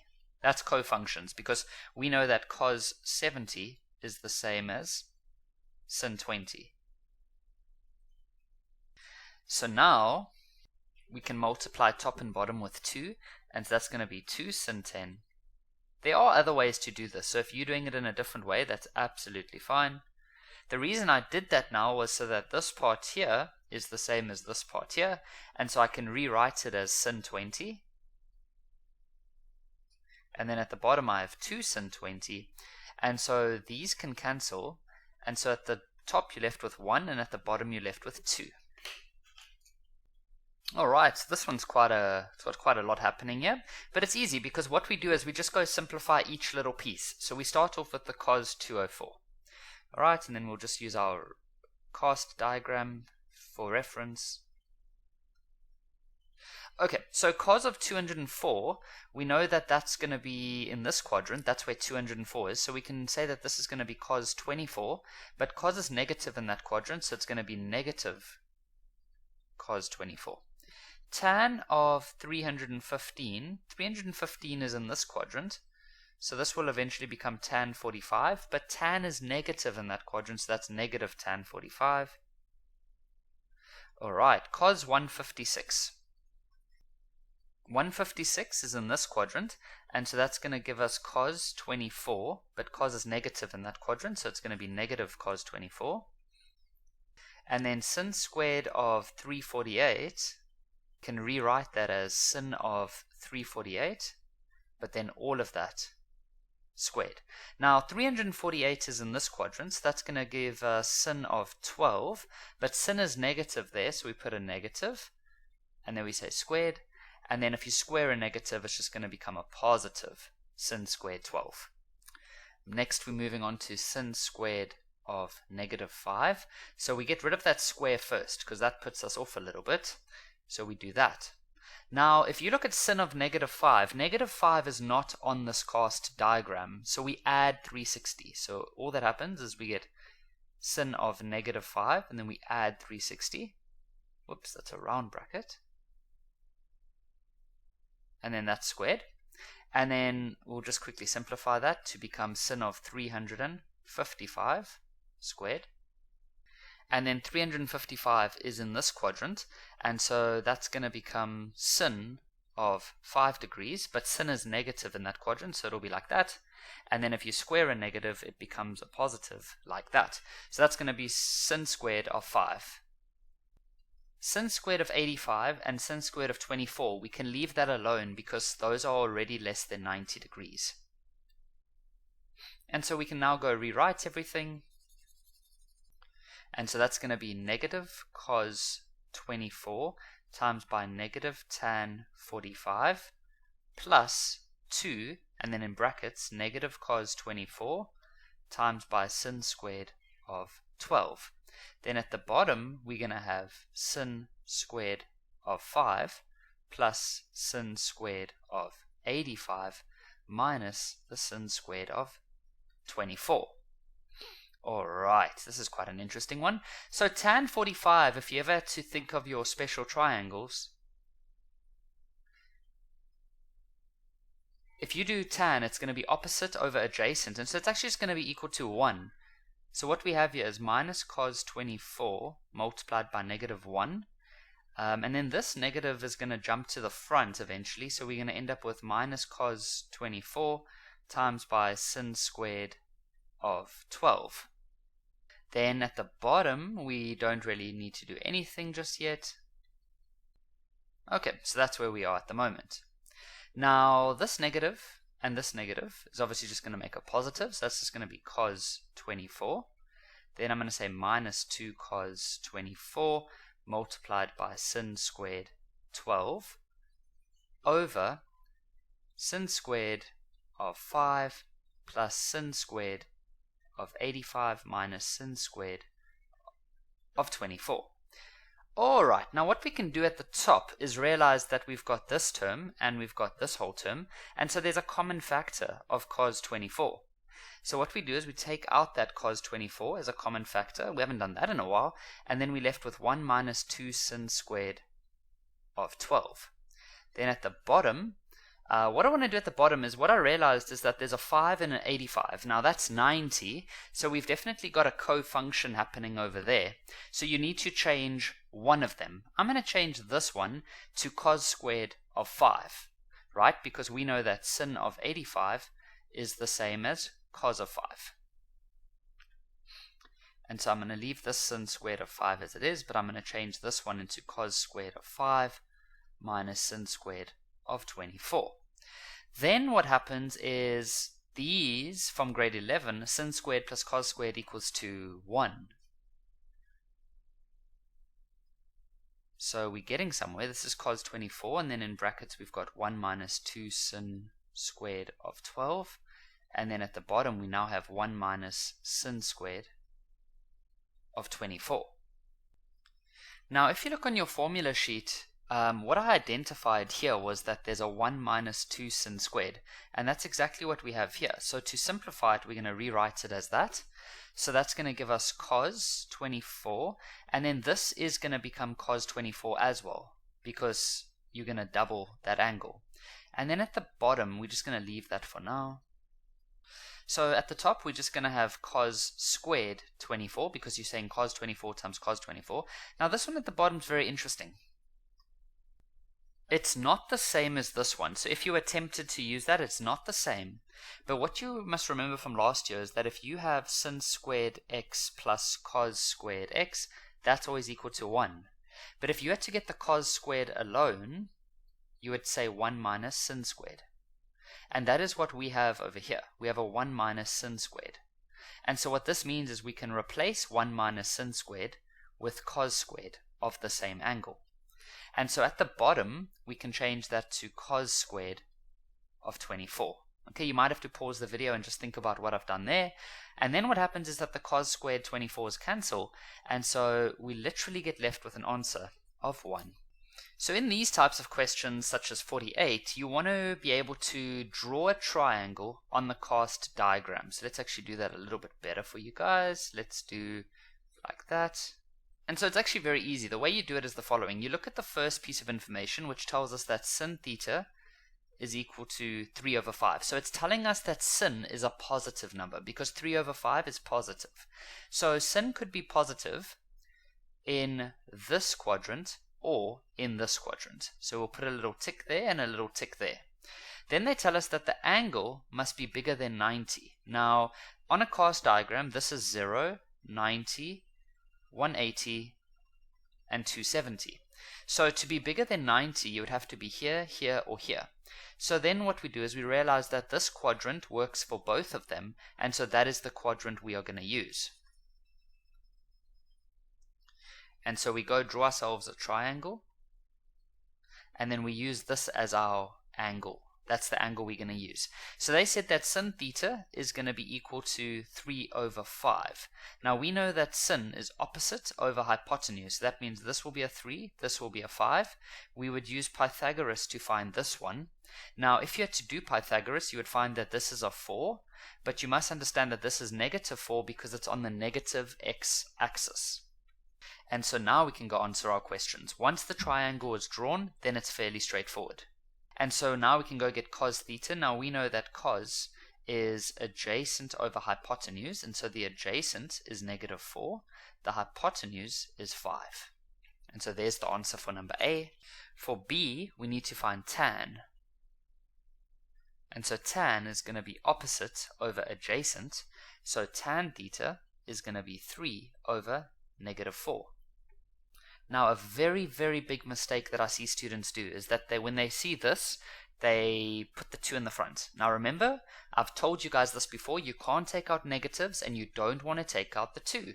What you rather want to do is realize, oh wait, we're in grade 12 now, so we have double angles. So we get our formula sheet. And remember that the angle that we are using on our triangle is theta. But this is 2 theta, so they're different.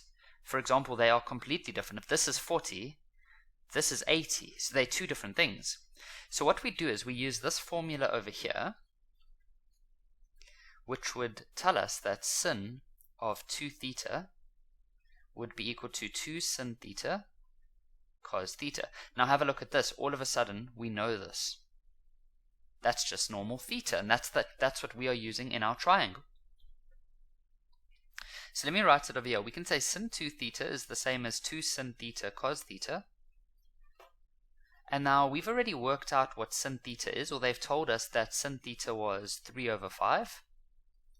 So we can literally say 3 over 5. And then cos theta we already worked out as negative 4 over 5. Then you can just type this all in on the calculator, and you're going to get an answer of negative 24 over 25. The next one is cos 2 theta. Now once again, that's a double angle, and you can choose any one you like here. This is not like the simplifying where we did earlier, where we had to try make it more simplified. You can choose any one you like. I'm just going to choose the middle one, just because I feel like it. It doesn't really matter. I'll give all answers on the memo. So cos 2 theta is going to be 1 minus 2 sin squared, and then so sin squared of theta, well, let's just write it like that for now. And now we already know that sin squared theta is the same as sin theta squared. And we already know that sin theta, they told us in the original question, is 3 over 5. And so we can put that in a bracket, squared. And then we can simplify a little bit. So that's going to be 9 over 25. And that's going to be 1 minus 18 over 25, and this would eventually give us 7 over 25. And then you could have done, you could have chosen this option and this option. So there's the answer, 7 out of 25. So with these types of questions, your first step is to identify in which quadrant we should draw our triangle. So step 1, they tell us that cos is negative. That is a negative number. So we know that this is a cast diagram, and so cos would be negative over here or here. So we're in one of those places. Then they said that theta is bigger than 180. So bigger than 180 could be this one or this one. So we choose the quadrant that offers both of them, and so that is where we will draw our triangle. So it'll go like that, and then like that, and then this is the angle that we'll use as our reference. And now they say that cos is negative 3 over 5, so we know that cos is adjacent over hypotenuse. So adjacent is negative 3, and then hypotenuse is 5. To find the missing side in your triangle, you would use Pythagoras. And if you have to do that, you would find out that this part over here is going to be 4, but negative 4 because it's going down on the y-axis. So now that we've got our triangle drawn, we can now answer the questions. The first question says, what is sin theta? So we know that sin is opposite over hypotenuse. So that's going to be opposite over hypotenuse, which is 5. And so there's the answer for that one. Question B, tan theta. So we know that tan is adjacent over, whoops, no it's not. Tan is opposite over adjacent.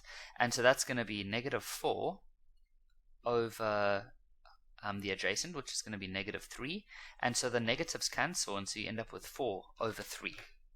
And then for question C, be careful, you don't want to take the 2 out as a common factor. What we rather do is we realize that that is a double angle. And I can realize that sin of 2 theta is over here. And so what I do, because we have a bit of a problem, because this angle is theta, right? That's what they gave us. But this is 2 theta, so it's not the same. So what we can realize is that sin 2 theta is the same as 2 sin theta cos theta. Where did I get that? From here. Now what's really nice is that I now have thetas. So everything's matching up quite nicely. So I can say that this is equal to 2. And then sin theta we already worked out as negative 4 over 5. And then cos theta we already worked out as, well, they already gave that to us, negative 3 over 5. And then you can just type all of this in the calculator and get a final answer of 24 over 25. And then cos 2 theta is also a double angle. And so you can choose any one of these. I'm just going to choose the top one. And so that's going to be cos squared theta minus sin squared theta. So what's really nice is that here it's a 2 theta, which we don't have. We only have theta. But then on this side of the formula, it is only thetas. So that's easy. So we can now say cos theta, you can think of this as cos theta squared minus sin theta squared. And so cos theta is negative 3 over 5. And then sin theta we already worked out as negative 4 over 5 squared. And so that's going to give us 9 over 25 minus 16 over 25. And that would give us negative 7 over 25. What makes number 50 different to 49 and 48 is that we don't have to try figure out where to draw the Cos diagram triangle because they've given us the angle. Can you see that? Whereas in question 49, it was something more like this. They would say cos theta, and then they wouldn't tell us where it is. But now they tell us exactly where it is. So that's quadrant 1. Because 22 degrees is in quadrant 1, so we can draw a triangle. We can fill this in as 22. Take my advice, go work out this angle as well, because they like to ask that, and that's 68. Alright, now they tell us that sin 22 is k. So what we do is we say sin 22 is equal to k over 1. Now we know that sin is equal to opposite over hypotenuse, and so that's going to be opposite over hypotenuse.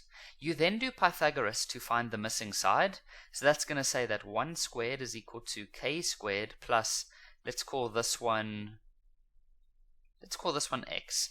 So you can say plus x squared. That's Pythagoras, right? And so we say 1 is equal to k squared plus x squared. And then to get x alone, you could take the k squared over. Then you square root. And so there we have it. So we're going to say that that is going to be equal to the square root of 1 minus k squared. Now we've got our triangle, and so now we can go answer all of their questions. The first one says, what is cos of 22? So we know that cos is adjacent over hypotenuse. So cos of 22 is going to be adjacent over the hypotenuse, which is over 1. And so that's just going to be square root of 1 minus k squared. The next one is tan 68. Aha, you see guys, they like to target that other angle. See, now that's up here. So we should remember that tan is the opposite over the adjacent. So if you're using 68, then that is your opposite,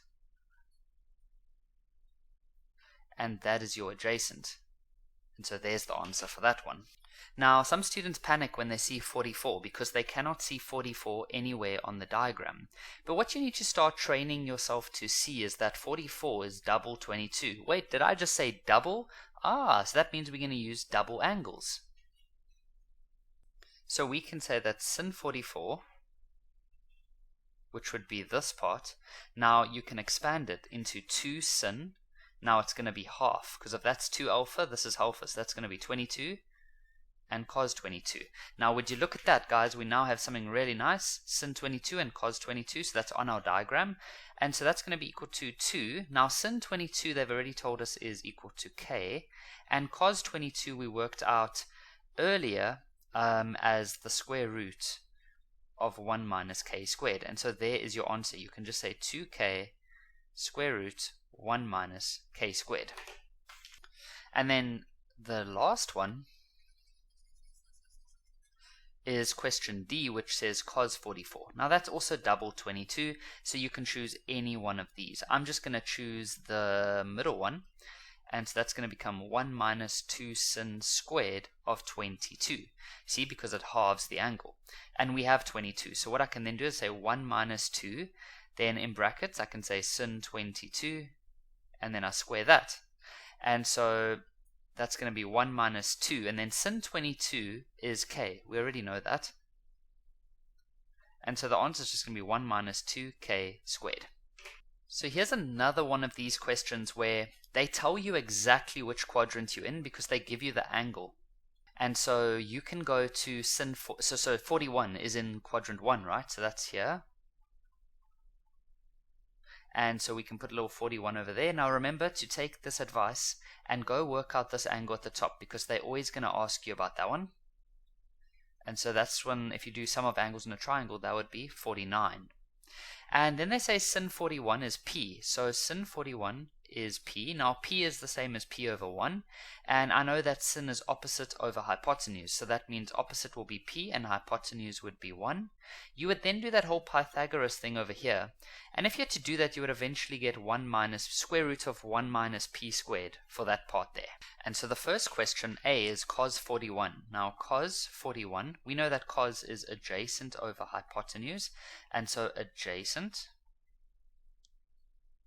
over the hypotenuse.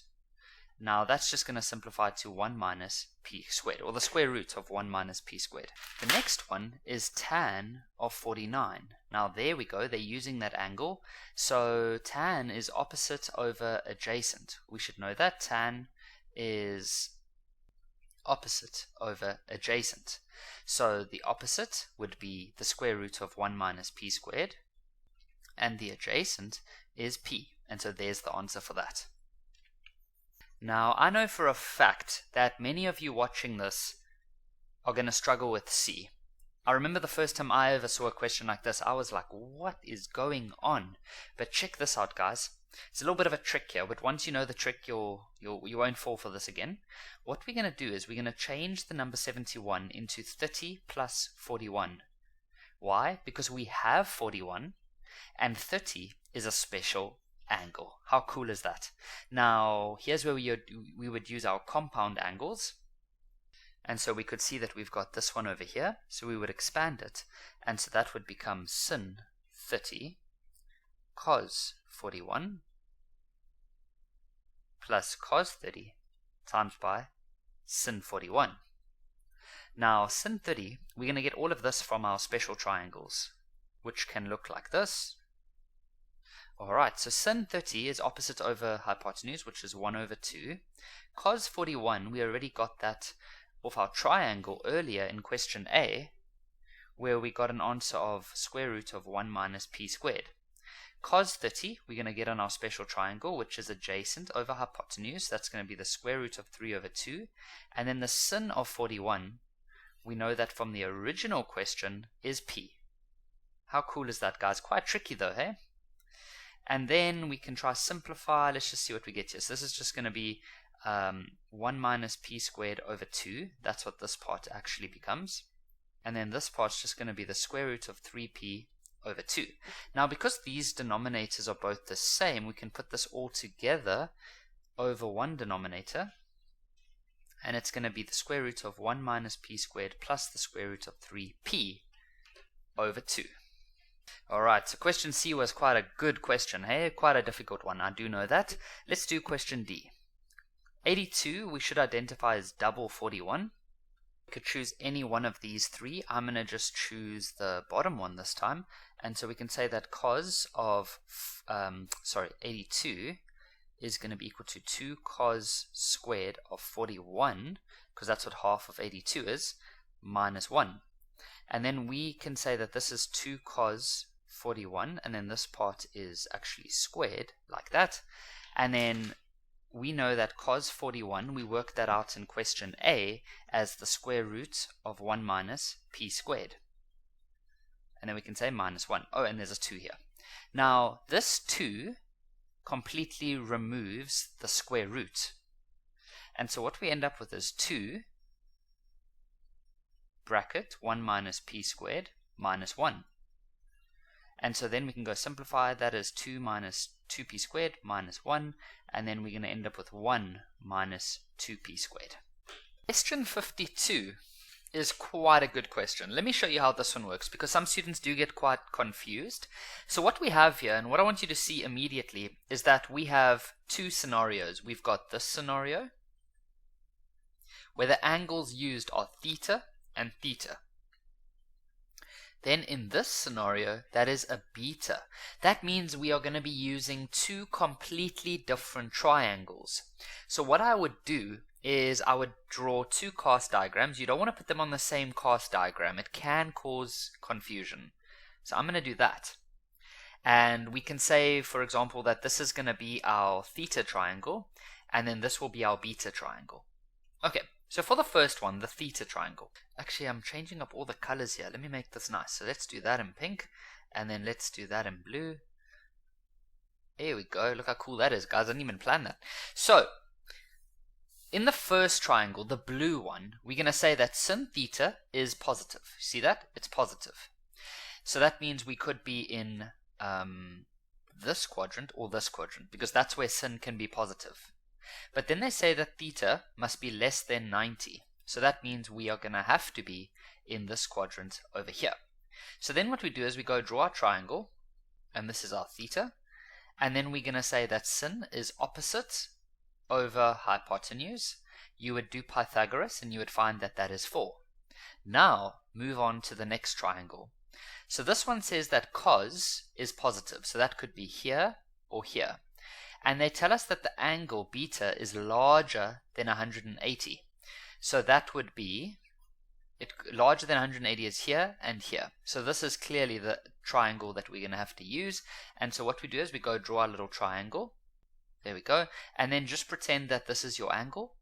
And now we can fill everything in for that triangle. So they tell us that cos is 4 over 5. Now we know that cos is adjacent over hypotenuse.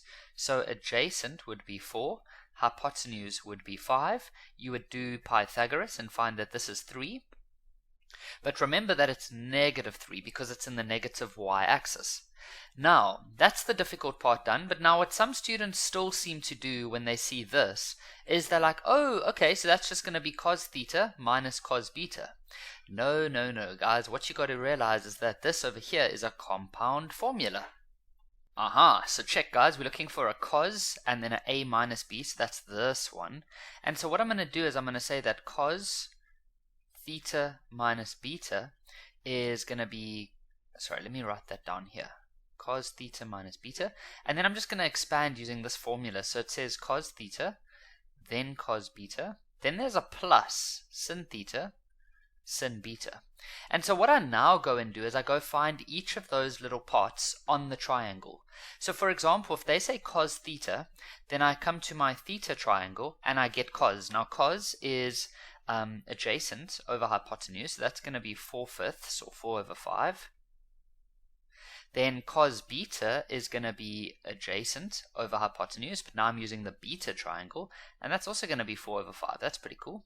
Plus, then sin theta is opposite over hypotenuse, so it's in that triangle, so that's 3 over 5. And then sin beta, you're obviously going to have to use the beta triangle now, and so that's going to be opposite, which is now negative 3 over its hypotenuse, which is like that. Then what you do, you don't want to type all of it on the calculator if it's like spread out like this, so just do little pieces at a time. And then this would be minus 9 over 25, and then your final answer is 7 out of 25. Question 53 is very similar to 52. So remember what we said is that you should identify that there's two different triangles here. There's a theta triangle and then there's a beta triangle. So what I recommend is that you do two separate cast diagrams. And so let's start with the first one. So it tells us that sin theta is a negative number. So sin can be negative in this quadrant and this quadrant, but they tell us that the angle must be bigger than 270. So if this is 270, then it must be over here. So we can now draw our triangle like that, and then this would be your theta, and then you can put your angles, your sides. So we know that sin is always the opposite over the hypotenuse. So the opposite would be -4 and the hypotenuse would be 5. You would find the missing side by doing Pythagoras, and that would give you 3. Now we can move on to our beta triangle. In the beta triangle, we know they tell us that cos is negative. So cos can be negative here and here, but they tell us that the angle must be less than 180. So less than 180 would be here and here. So this is the quadrant that we will use for our triangle. And so let's quickly draw that. And then we can think of this as our beta. And then we know that cos is adjacent over hypotenuse. So that's going to be -4 over 5. And then you'd use Pythagoras to find the missing side. Now remember in 52 I said that when you look at this, a lot of students, they say, oh, that's just going to be sin theta minus sin beta. Nope, not correct, guys. What you need to identify is that that is a compound formula. So we need to look for the correct one. So it's a sin of a minus b, which is this one. And so I'm going to expand that. So sin theta minus beta is going to give us sin theta cos beta minus cos theta sin beta. So now it's quite easy. Sin theta, you go look on the diagram, and it's going to be -4 over 5 multiplied by cos beta. So now what you do is you come to this one and you find cos. And that's going to be -4 over 5 as well. Then there's a negative here. Now cos theta, you go to your theta triangle and you look for cos, which is adjacent over hypotenuse, and so that's going to be 3 over 5. And then sin of beta is opposite over hypotenuse, and so that's going to be 3 over 5. And so then you're going to get 16 over 25 for the first part, minus 9 over 25 for the second part, and you'll get a final answer of 7 over 25. So with an identity, you want to choose a side to work on, and so we're going to start with the left-hand side, because you typically start with the more complicated side. So let me just go write it all down.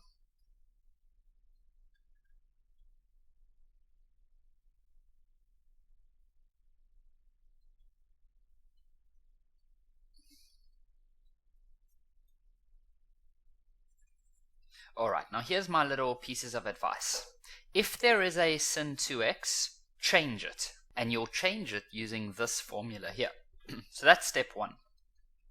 So that's going to become 2 sin x cos x minus cos x over 1 minus cos 2x minus sin x. My next piece of advice is very important, because when you look at cos 2x, students get a little bit overwhelmed because there's 3 options available. So a nice technique to do is you look at the answer that you're trying to get to, and this cos 2x is at the bottom. So look at the bottom. We're trying to end up with sin at the bottom. So what you would do is you would change this one so that it has sin inside of it, but only sin. So you would choose this one over here, so that we can introduce more sin. Now it says 1 minus, now in brackets you're going to say 1 minus 2 sin squared x minus sin x. At the top we're not going to do anything just yet, but we can simplify the bottom, because that's going to become 1 minus 1 plus 2 sin squared x minus sin x. and then these ones can cancel out. And so at the bottom, we're now going to have 2 sin squared x minus sin x. When you find yourself in this position over here, the name of the game now is to factorize. Guys, factorize. So if you look at the top, there's a common factor in those two terms. That common factor is cos. Can you see it? It's common there. So we take that out as a common factor, and then we'd be left with 2 sin x minus 1. At the bottom, we have a common factor of sin x, and then you'd be left with 2 sin x minus 1. And then what happens is that these two cancel, and so we end up with cos x over sin x, and that's the answer. So we say therefore left-hand side is equal to right-hand side. So remember, in question 54, I gave two very important pieces of advice, or tricks if you want to think of it like that, and that is the following. When deciding on which cos 2x to choose from, because there's three options, you need to make a clever decision. And it's quite simple actually, most of the time. What you do is you look at the answer that you're trying to get to. Now why am I only looking at the top? Well, that's because this cos 2x is at the top. And I look at what I'm wanting to get. I'm trying to get more sin. So I'm going to choose the one that gives me more sin, and that's going to be this one over here. Okay, so that's what we're going to do here. And then whenever you have a sin 2x, you want to change that one. So what we're going to end up with is sin x, or first we should say which side we're working on, but that's obviously the left-hand side because you always work on the more complicated side. So we're going to say that sin x minus, now in brackets, you're going to say 1 minus 2 sin squared x. It must be in brackets, guys. And then at the bottom, we're going to have 2 sin x cos x minus cos x. Now we just want to simplify.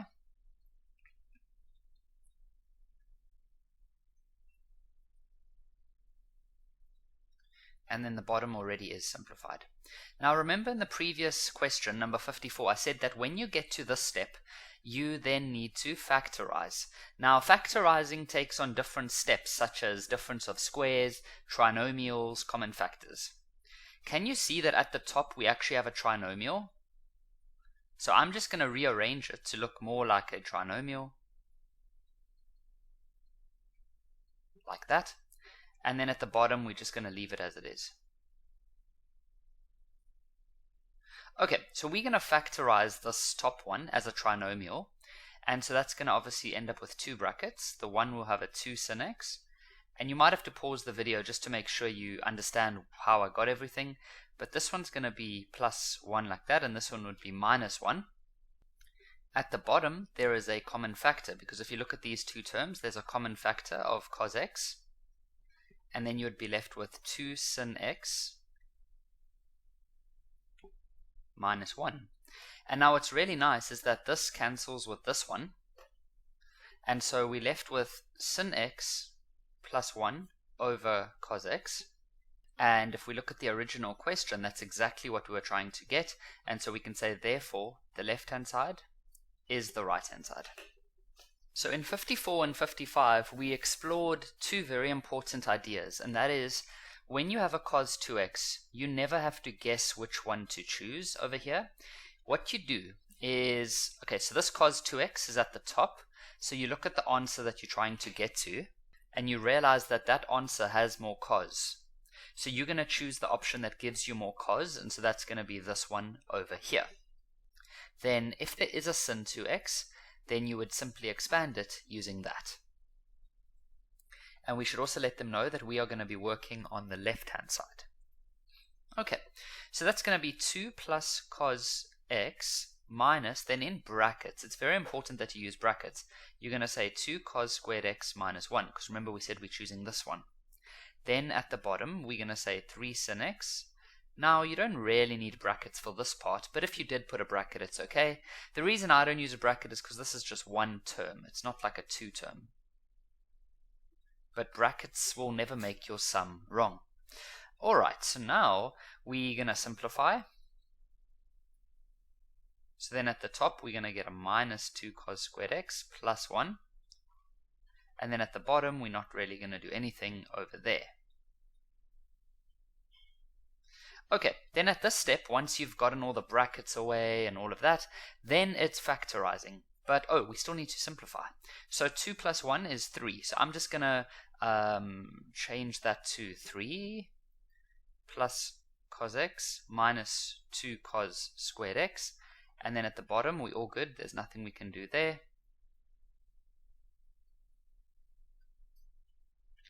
Now it's time to factorize. Now at the top, we actually have a trinomial. Can you see it? We've got that part, and that part, and that part. So that is a trinomial. So I'm going to rearrange it to become minus 2 cos squared x plus cos x plus 3 over 3 sin x minus 2 sin x cos x. Now I personally, I'm sure you are the same, or maybe not, but I don't like to factorize when I've got a negative for the x squared term. So what I'm going to do is I'm going to take out a negative as a common factor. Now I can't get rid of that negative because this is not an equation, and it's going to become 2 cos squared x minus cos x minus 3, and then at the bottom we're still left with 3 sin x minus 2 sin x cos x. Okay, now let's have a look.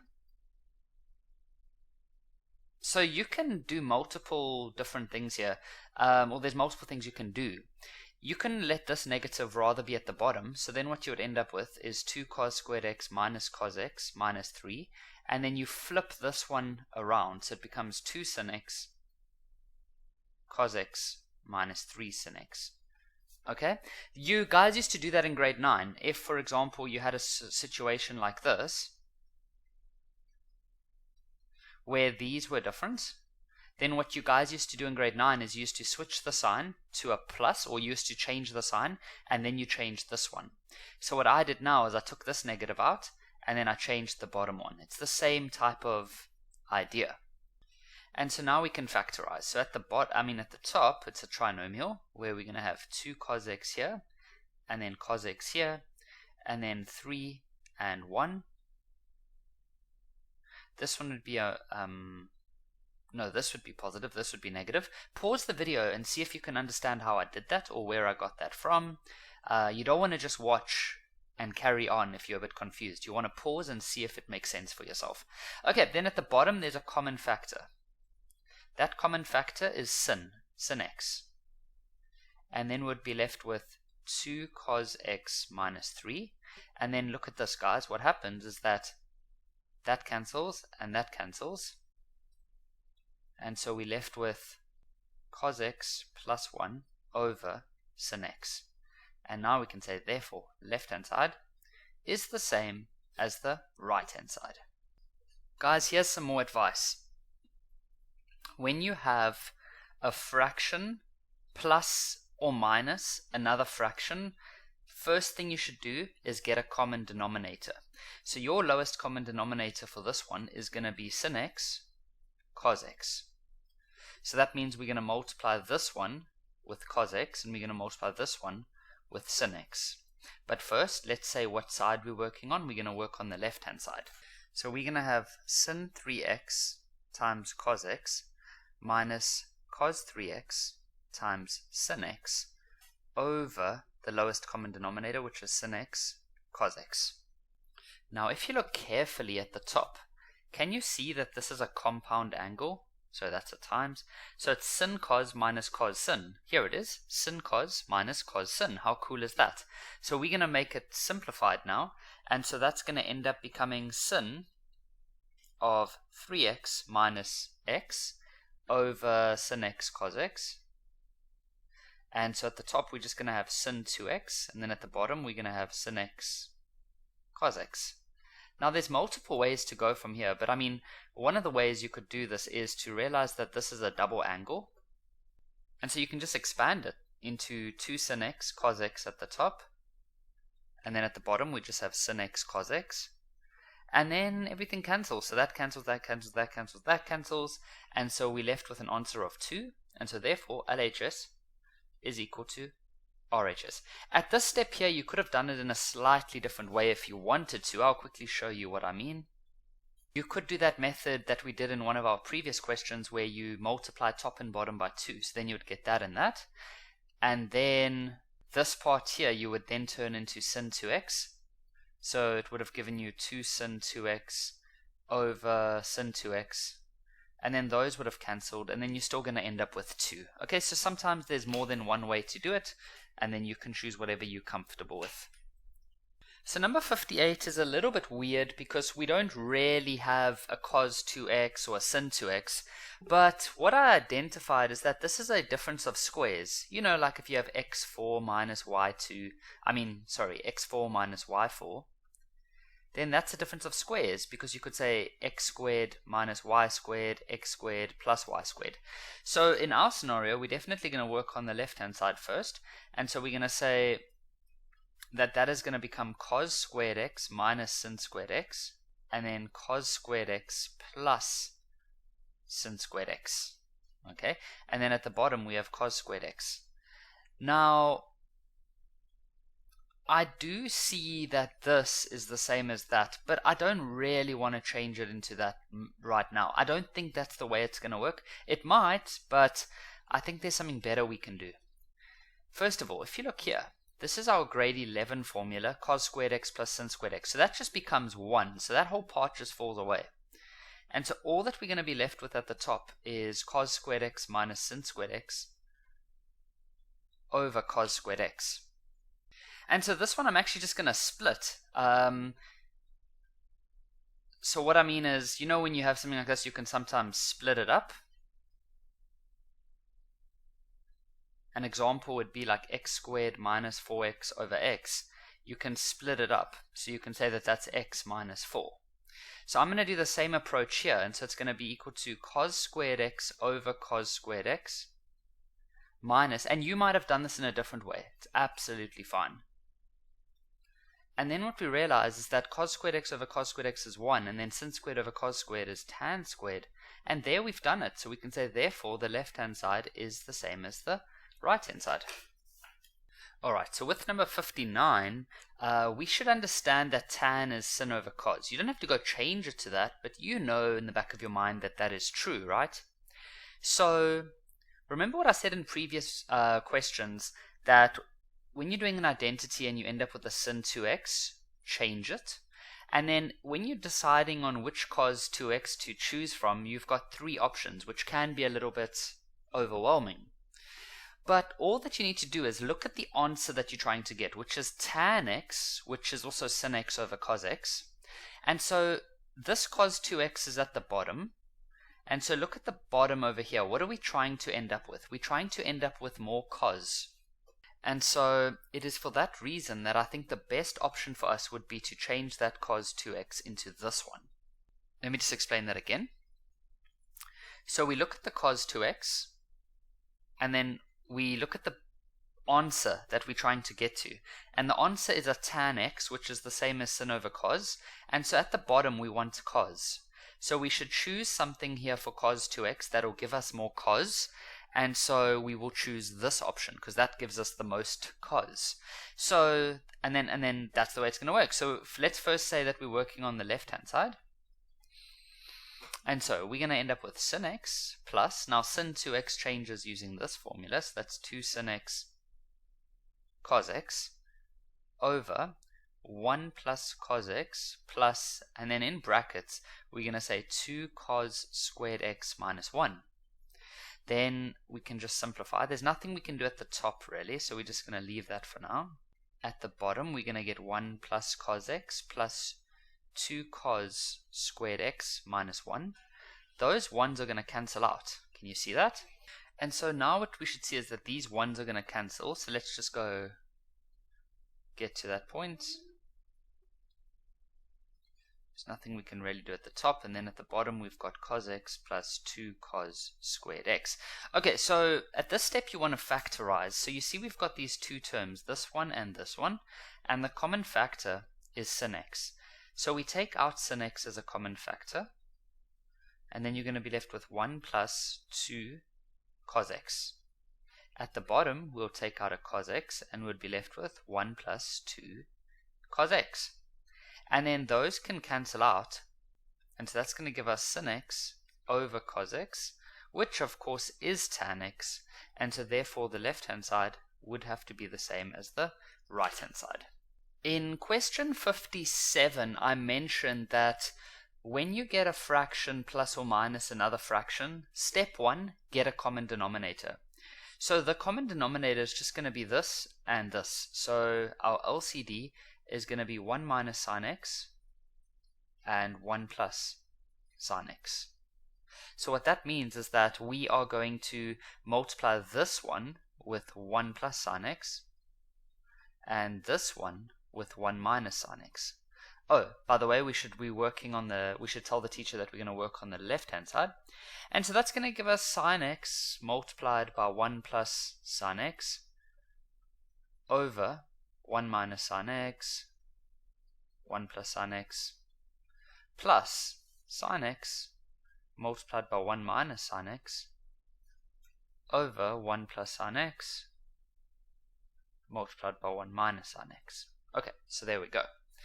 So now the denominators are the same, and so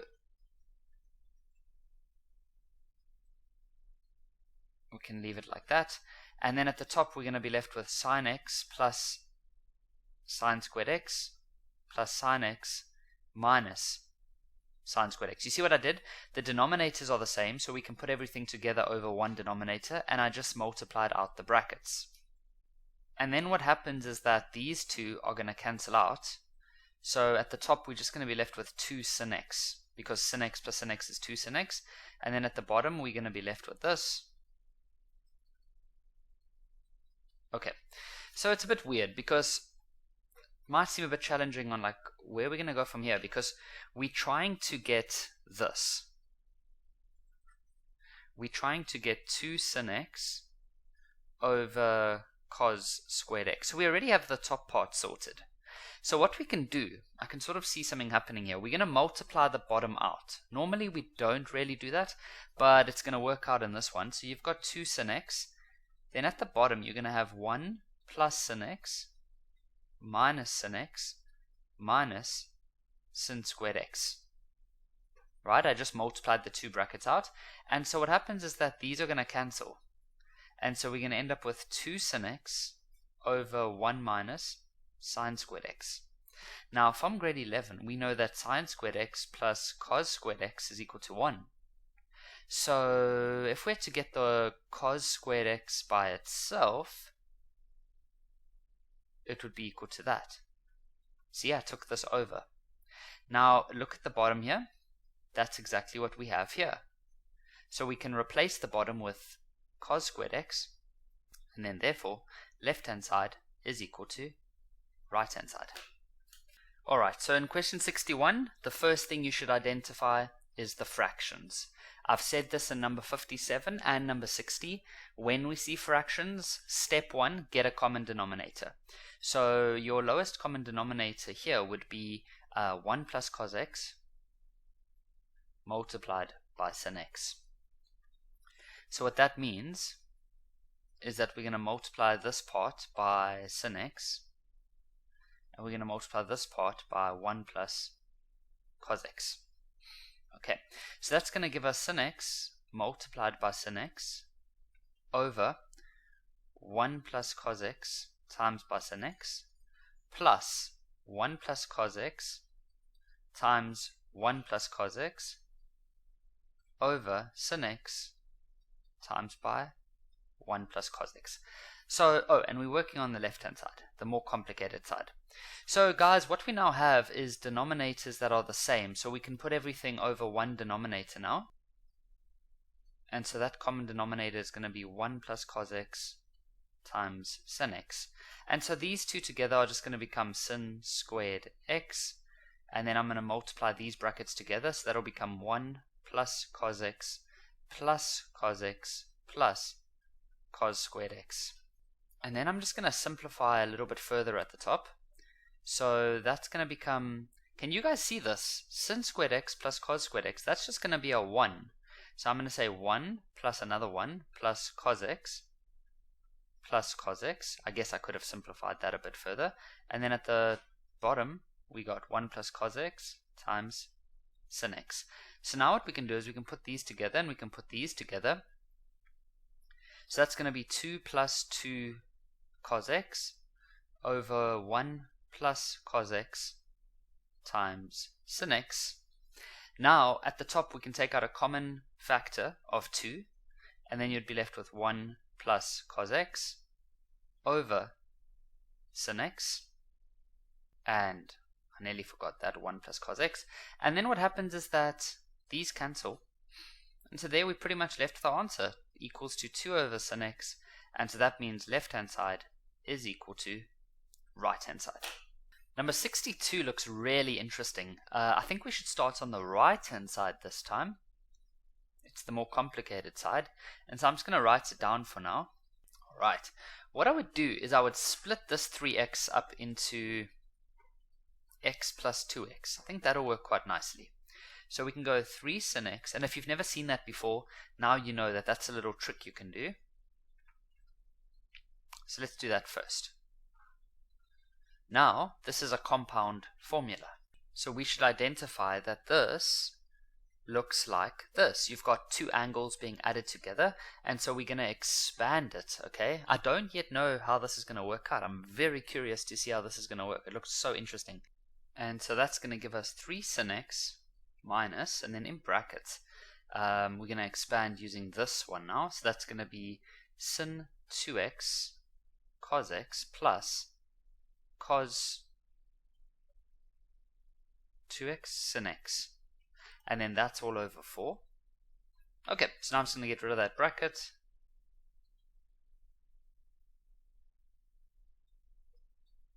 Minus cos 2x sin x over 4. Alright, so now guys, what I'm starting to pick up is that we've got some double angles. We've got this one, and we've got this one. Now the general rule is that you can always expand this one very easily. And then cos 2x, we always have to choose that one carefully. So what we need to always do is look at the answer that we're trying to get. So if we go back to the original question, the answer that we're trying to get at the very end is a sin cube. So it looks like we want only sin at the top. And so therefore, I'm definitely going to choose this option over here. And so this is turning out to be quite a monster of a sum. Quite excited to see how it's all going to play out. So we're going to change this one to 2 sin x cos x. That's just using that expansion. Minus, then in brackets, we're going to change the cos 2x to this. And then at the bottom, we're just going to have 4. Okay, so now I'm going to go get rid of brackets. So it's going to be 3 sin x minus 2 sin x cos squared x minus, then I'm going to let this come in here, so it's going to be minus sin x plus 2 sin cube x. And then that's all over 4. Now remember, the final answer is a sin cube x, so we don't really want any cos at the top. So we need to get rid of this cos. I'll let you guys give that some thought as to what we're going to do, but in the meantime, I'm going to put these two together, and so that's just going to give us 2 sin x minus 2 sin x in brackets. Oh no, not brackets. I was looking at the wrong line. That's going to be cos squared x plus 2 sin cube x, and then all of that over 4. Alright, so I wonder if some of you got this one. So this here, we can change that. Not using any formulas that we now know, but rather thinking about our grade 11 formula. So in grade 11, we knew that sin squared x plus cos squared x equals to 1. Right? That was like our famous formula that we used to use. So if I had to get cos squared alone in that formula, by moving this over, it would be equal to 1 minus sin squared x. So I'm going to replace this now with 1 minus sin squared x. Because at least then we only have sin at the top, and so we have a much larger chance of getting a final answer that only has sin.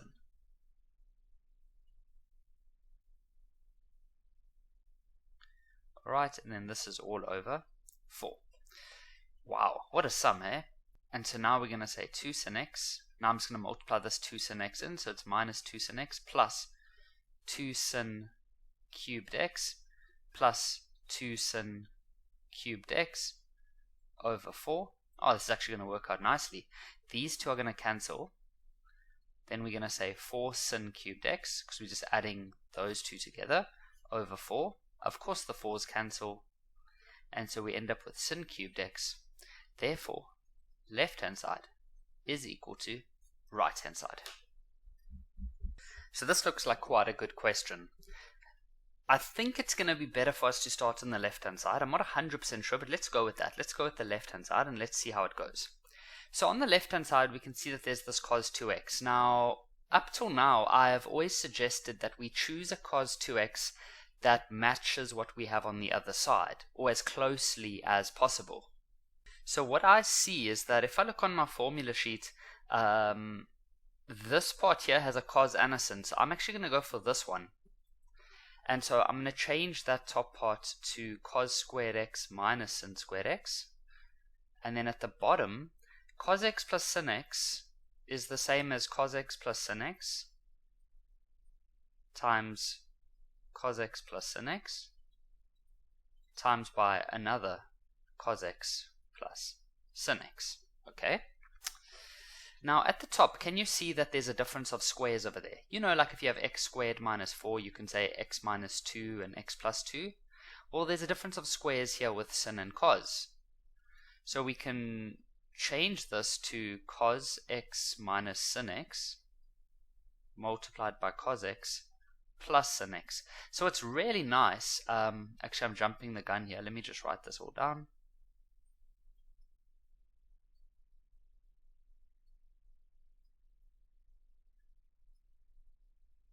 So what we can see here is that, for example, one of these can cancel with one of those. Now that's very nice because that just simplifies things a lot. And so at the top we're left with cos x minus sin x, which is pretty much what we want in the answer. But then at the bottom we've got cos x plus sin x and another cos x plus sin x. So now we can have to multiply that bottom part out. So that's going to give us cos squared x plus sin x cos x plus another sin x cos x plus sin squared x. Now have a look here. This and this, that is our grade 11 formula, which says that sin squared plus cos squared is 1.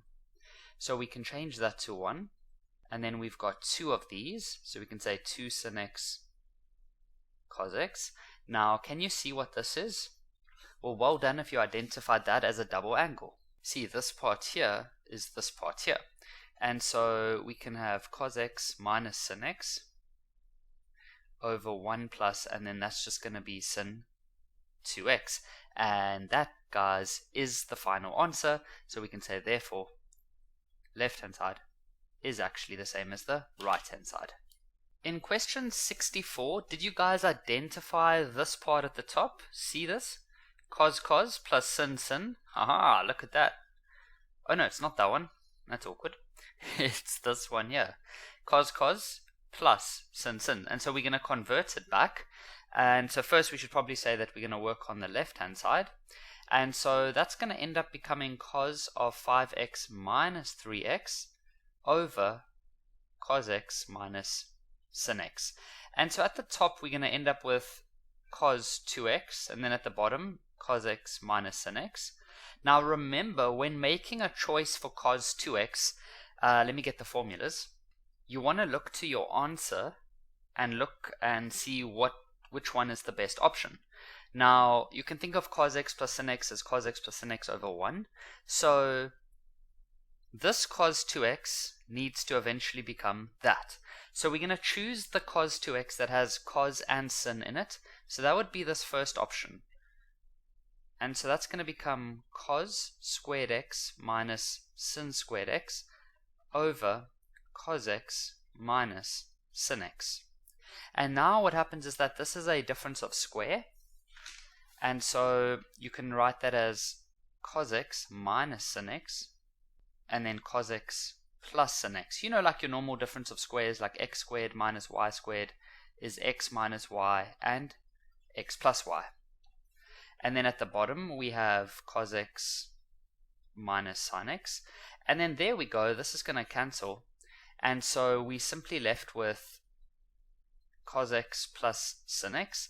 And that's what we were trying to get. So we can say, therefore, left-hand side is the same as the right-hand side. Question 65 is a fairly straightforward general solution question that actually uses knowledge from grade 10 and grade 11 general solutions. There's nothing new here for grade 12. Some of you might have looked at this and been like, oh, that's a compound angle, and then you might have been tempted to go expand it. Something like this, right? But now this wouldn't be wrong, but this isn't what you want to do for this. When you have a situation like this, then that's going to be a good thing. All that you need to do now is you need to find your reference angle. You know, when you say shift sin 0.4. And so if you had to go do that, your reference angle for this one will be 23.58 degrees. Then what I like to do is I then go and I see, okay, so it says sin, and it's saying that sin must be something that is positive.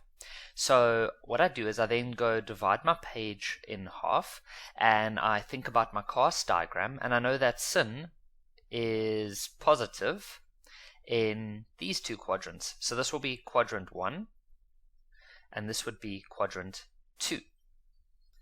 Then I start with whatever's in this bracket over here, so it'll be x minus 20, and then on the same side for this one.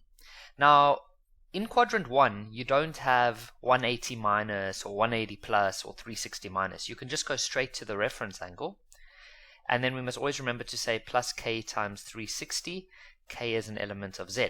If your teacher or at your school, if they use n over here, then just use n. It doesn't really matter. It's just a letter. So please do whatever's comfortable for you. And then in quadrant number 2, we know that that's the 180 minus quadrant. So we're going to say 180 minus the reference angle, then plus k times 360, and then once again k is an element of z. So annoying how we have to write that the whole time.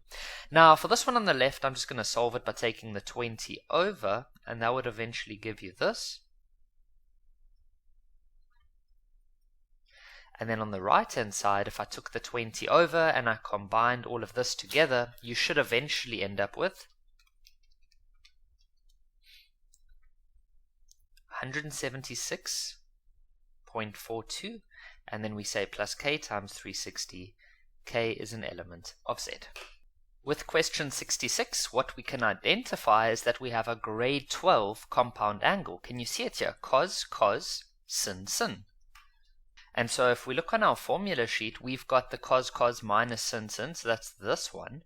And so what we can do now is we can rewrite it like this. So it tells us that that should turn into cos x plus 30 equals to 0.9. And now this is easy. We've been doing ones like this since grade 10. So what we do now is we get our reference angle by saying shift cos of 0.9. And what we'll find is that the reference angle will be 25.84 degrees. Then what I do is I look at this and I see that it's cos, and they're saying where is cos positive? So on my cos diagram, I know that cos is positive here and here. So I will then divide my page into two halves, and I will work in quadrant 1 and quadrant 4, and it's pretty easy from here on out. What we do is we always start with this one, x plus 30 equals, and x plus 30 equals. You don't always want to say x equals.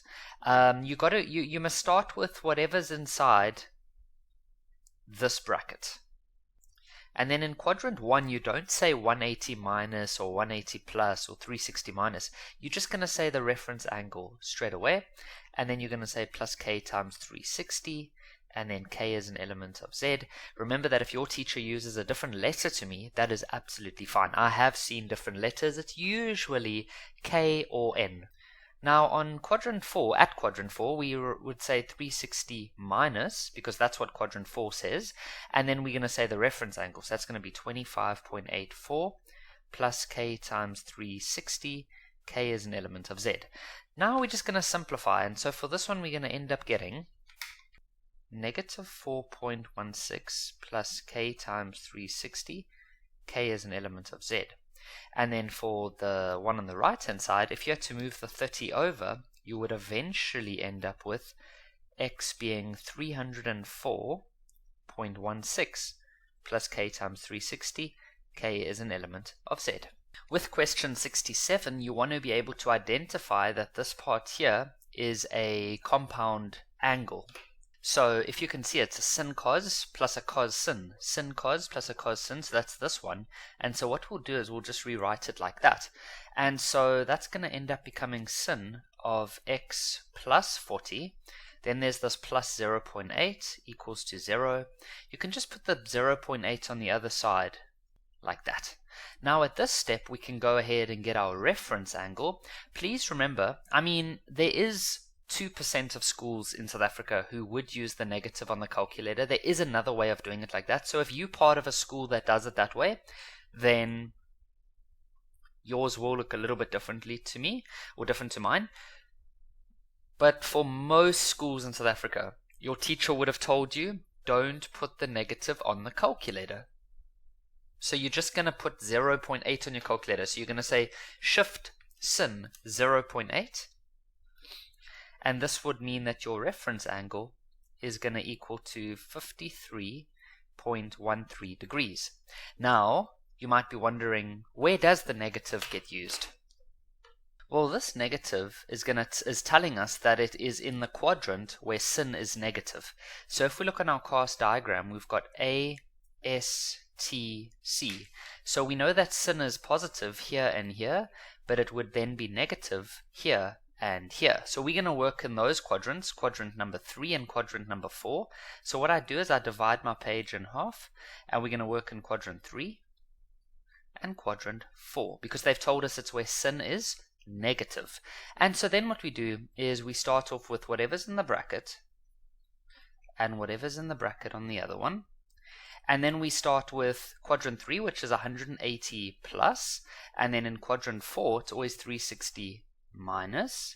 Then you put your reference angles, that's 53.13 and 53.13, and then you say plus k times 360. K is an element of Z, and then the same for this one, plus k 360. K is an element of Z. Then it's just a case of solving. So I'm going to get x alone by moving the 40 over to the other side, and if you simplify everything, you should get 193.13, and then obviously we must just write this down.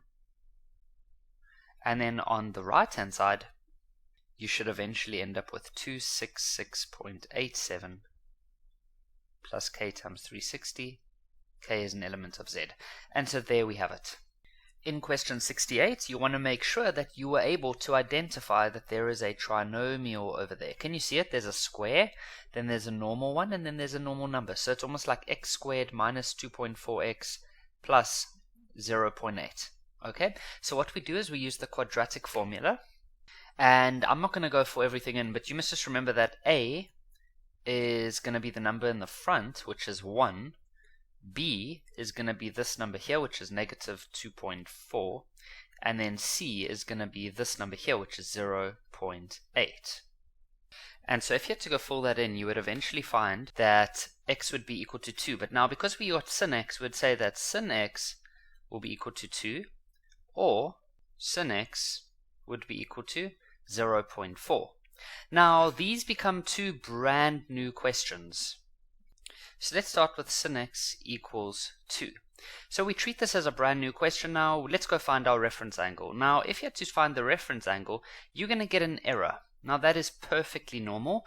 The reason is that if you have a sin graph, we know that a sin graph usually goes between 1 and minus 1. Now you're trying to see where is the sin graph going to equal to 2, which is somewhere over here. It doesn't exist, and so you get an error. So that's normal. It usually happens like that. And then we can do this other one, which says that sin x is equal to 0.4. We can get our reference angle by saying shift sin of 0.4. And so that's going to give us, whoops, not x, let's rather say reference angle. So our reference angle is going to be 23.58 degrees. Now we have to go work in the two quadrants where sin is positive. So that's going to be quadrant 1 and quadrant number 2. And so I start off with whatever's over here, which in this case is just x. And so I say x equals 2 and x equals 2.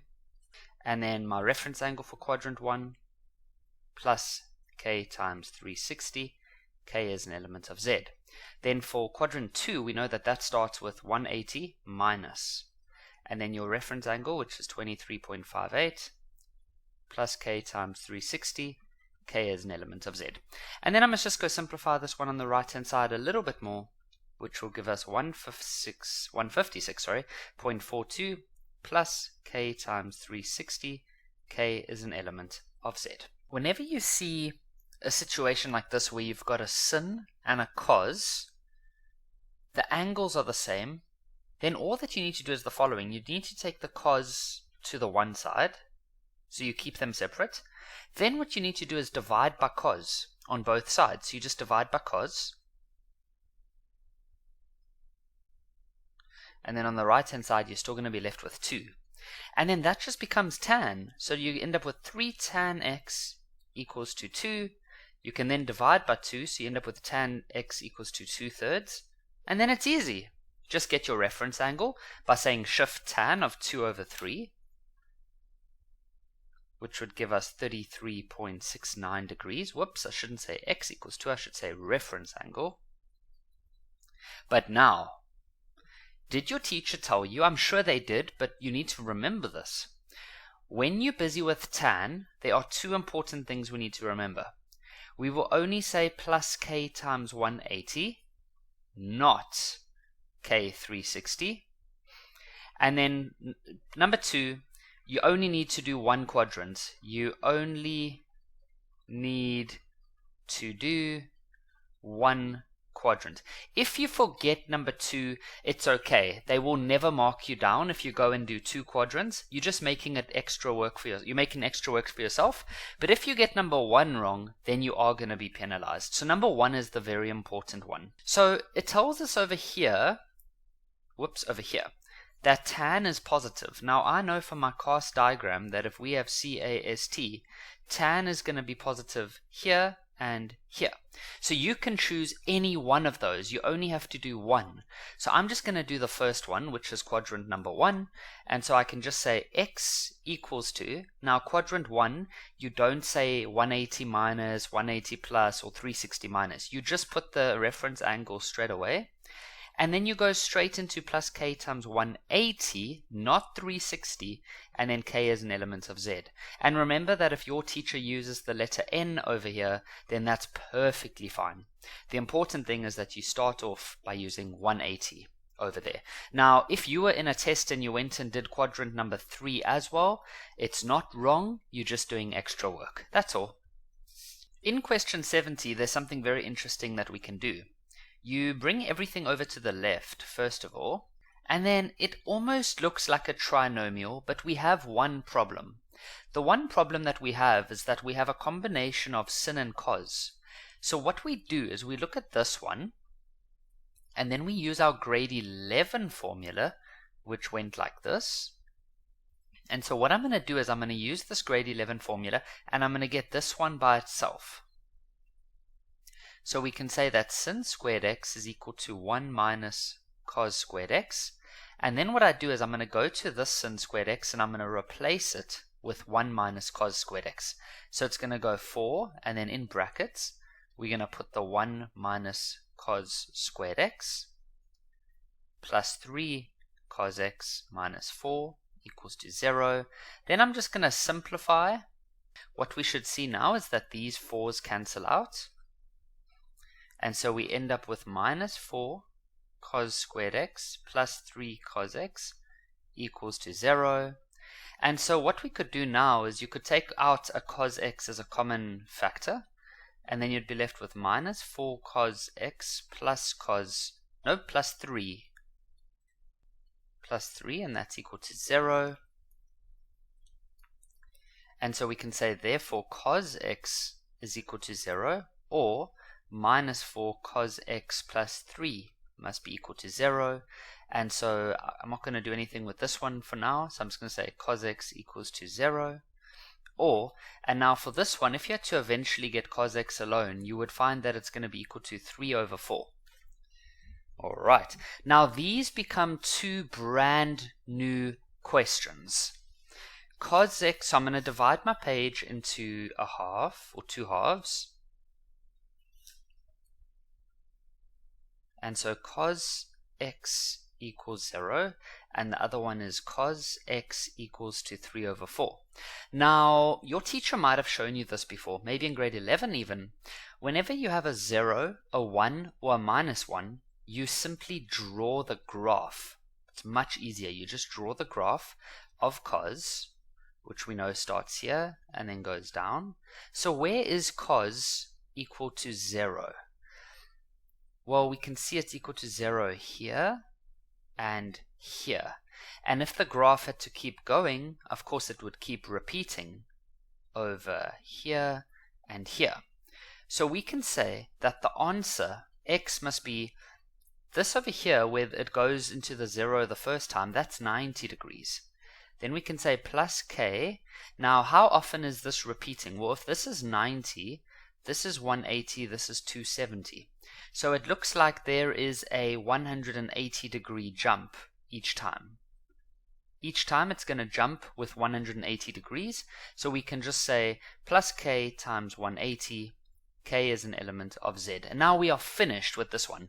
You don't have to go look at the quadrants. So you can use this trick whenever they have a 0, a 1, or a minus 1. For this one over here, we're going to have to do the normal technique, where we're going to have to go work in the different quadrants. And so I'm going to halve this part of the page, because it's saying that cos is positive. But let's first get our reference angle.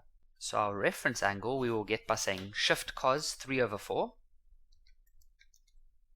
And that's going to give us 41.41 degrees. And so we know that they're telling us that cos is positive. So if we look on our cast diagram, cos is positive in quadrant 4 and quadrant 1. So we're going to go work in quadrant 1 and quadrant 4.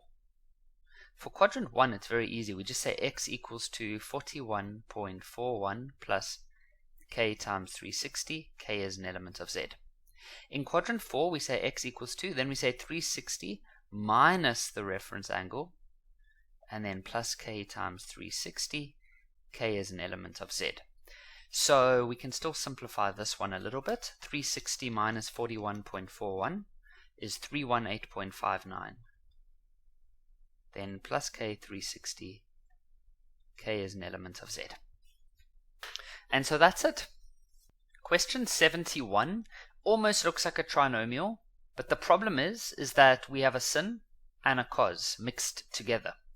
So what we do in these situations is we use our grade 11 formula, which was sin squared x plus cos squared x equals to 1, and we will eliminate this one over here. The way that we eliminate it is we get that one by itself in this formula.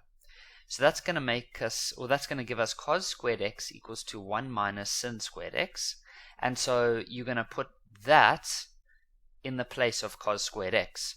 And so your equation is now going to become sin x minus 2, then in brackets, 1 minus sin squared x plus 2 equals 0. Then we simply go ahead and simplify, so it's minus 2 plus 2 sin squared x plus 2 equals to 0. And then what's really nice is that this minus 2 and this plus 2 cancel out. And so we're left with sin x plus 2 sin squared x equals to 0. We now take out a common factor of sin x, and then we're left with 1 plus 2 sin x. And so then we can say, therefore, sin x is equal to 0, or 1 plus 2 sin x equals to 0. And so that means 2 sin x equals to negative 1. And so if we had to divide by 2, we'd get that.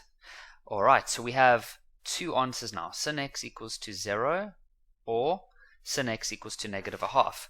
So what I'm going to do is I'm going to divide my page in half, and we go look at each one individually. So sin x equals to 0, and then sin x equals to negative a half.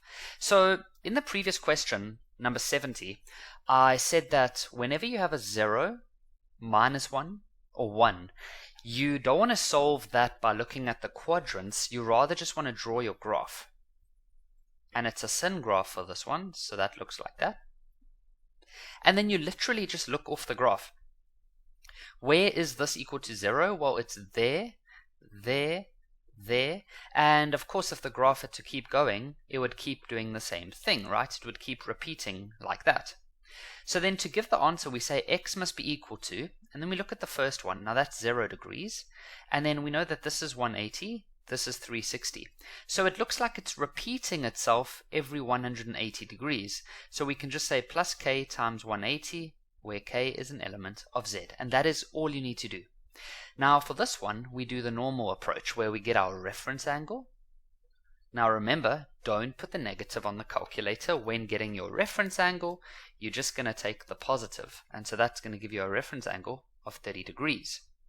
Now the negative tells us that we are in the negative quadrant for sin, so I'm going to divide my page into two more halves, and if I look on my cast diagram, I know that sin is going to be negative in the tan and cos quadrant. So those are the two quadrants I'm going to work in, so that's quadrant 3 and quadrant 4. And so in quadrant 3 I'm going to say x equals to 180 plus, because that's how quadrant 3 goes, it's a 180 plus, then the reference angle, then I'm going to say k times 360, k is an element of z. Then in quadrant 4, we know that that's the 360 minus, and then we're going to say our reference angle, and then plus k times 360, k is an element of z. And then we can solve x equals to 210 plus k times 360, k is an element of z. And then for this one, it's x equals to 330 plus k times 360, k is an element of z. And there we go, guys. So x equals to 210 plus k times 360, and x equals to 330. In number 72, the first thing I noticed was that we have a sin 2x over here, and this one is only a sin x, so they're not the same. And remember, you cannot take this 2 out as a common factor. You never want to do something like that. Rather, you should identify that as a double angle. And so here I see it over here.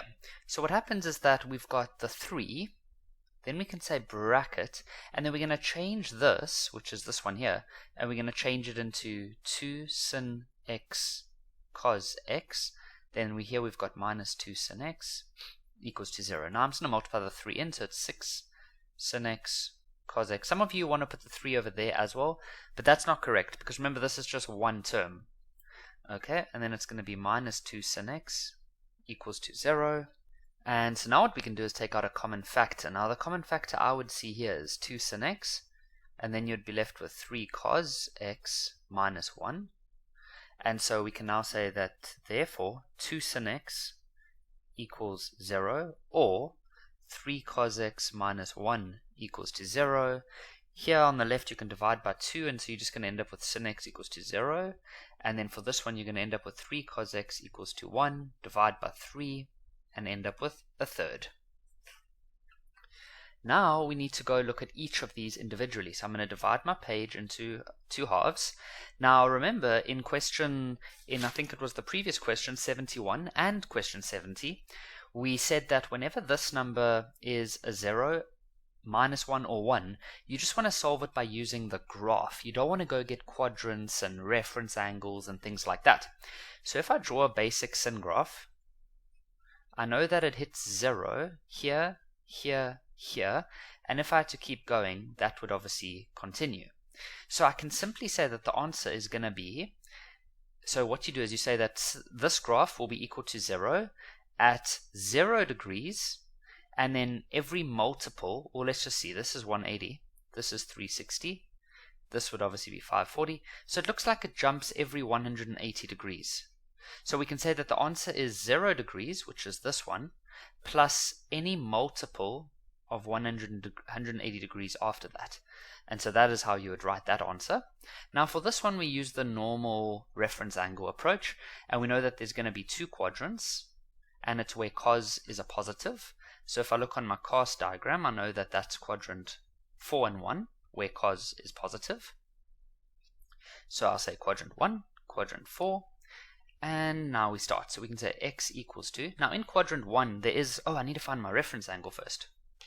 And if we have to go find that reference angle, we would find that it's going to be 70.53 degrees, 70.53. So for quadrant 1, you just say 70.53 plus k times 360, k is an element of z. In quadrant 4, you say x equals to 360 minus, then your reference angle of 70.53 plus k times 360, k is an element of z, and then I can just simplify this one by saying 360 minus 70.53, and that's going to be 289.47 degrees.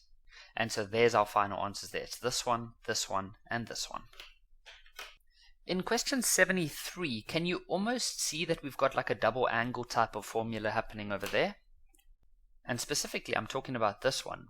So to make it look exactly like that, what I like to do is I split the 4 up into 2 times 2, because that's still 4. Now, all of a sudden, there we go. So we can say this 2 is still in the front, and then this whole part is going to turn into this now, which is going to be sin 2x equals to 1. I then divide by this 2 over here, and so we end up with sin 2x equals to a half, and there we go.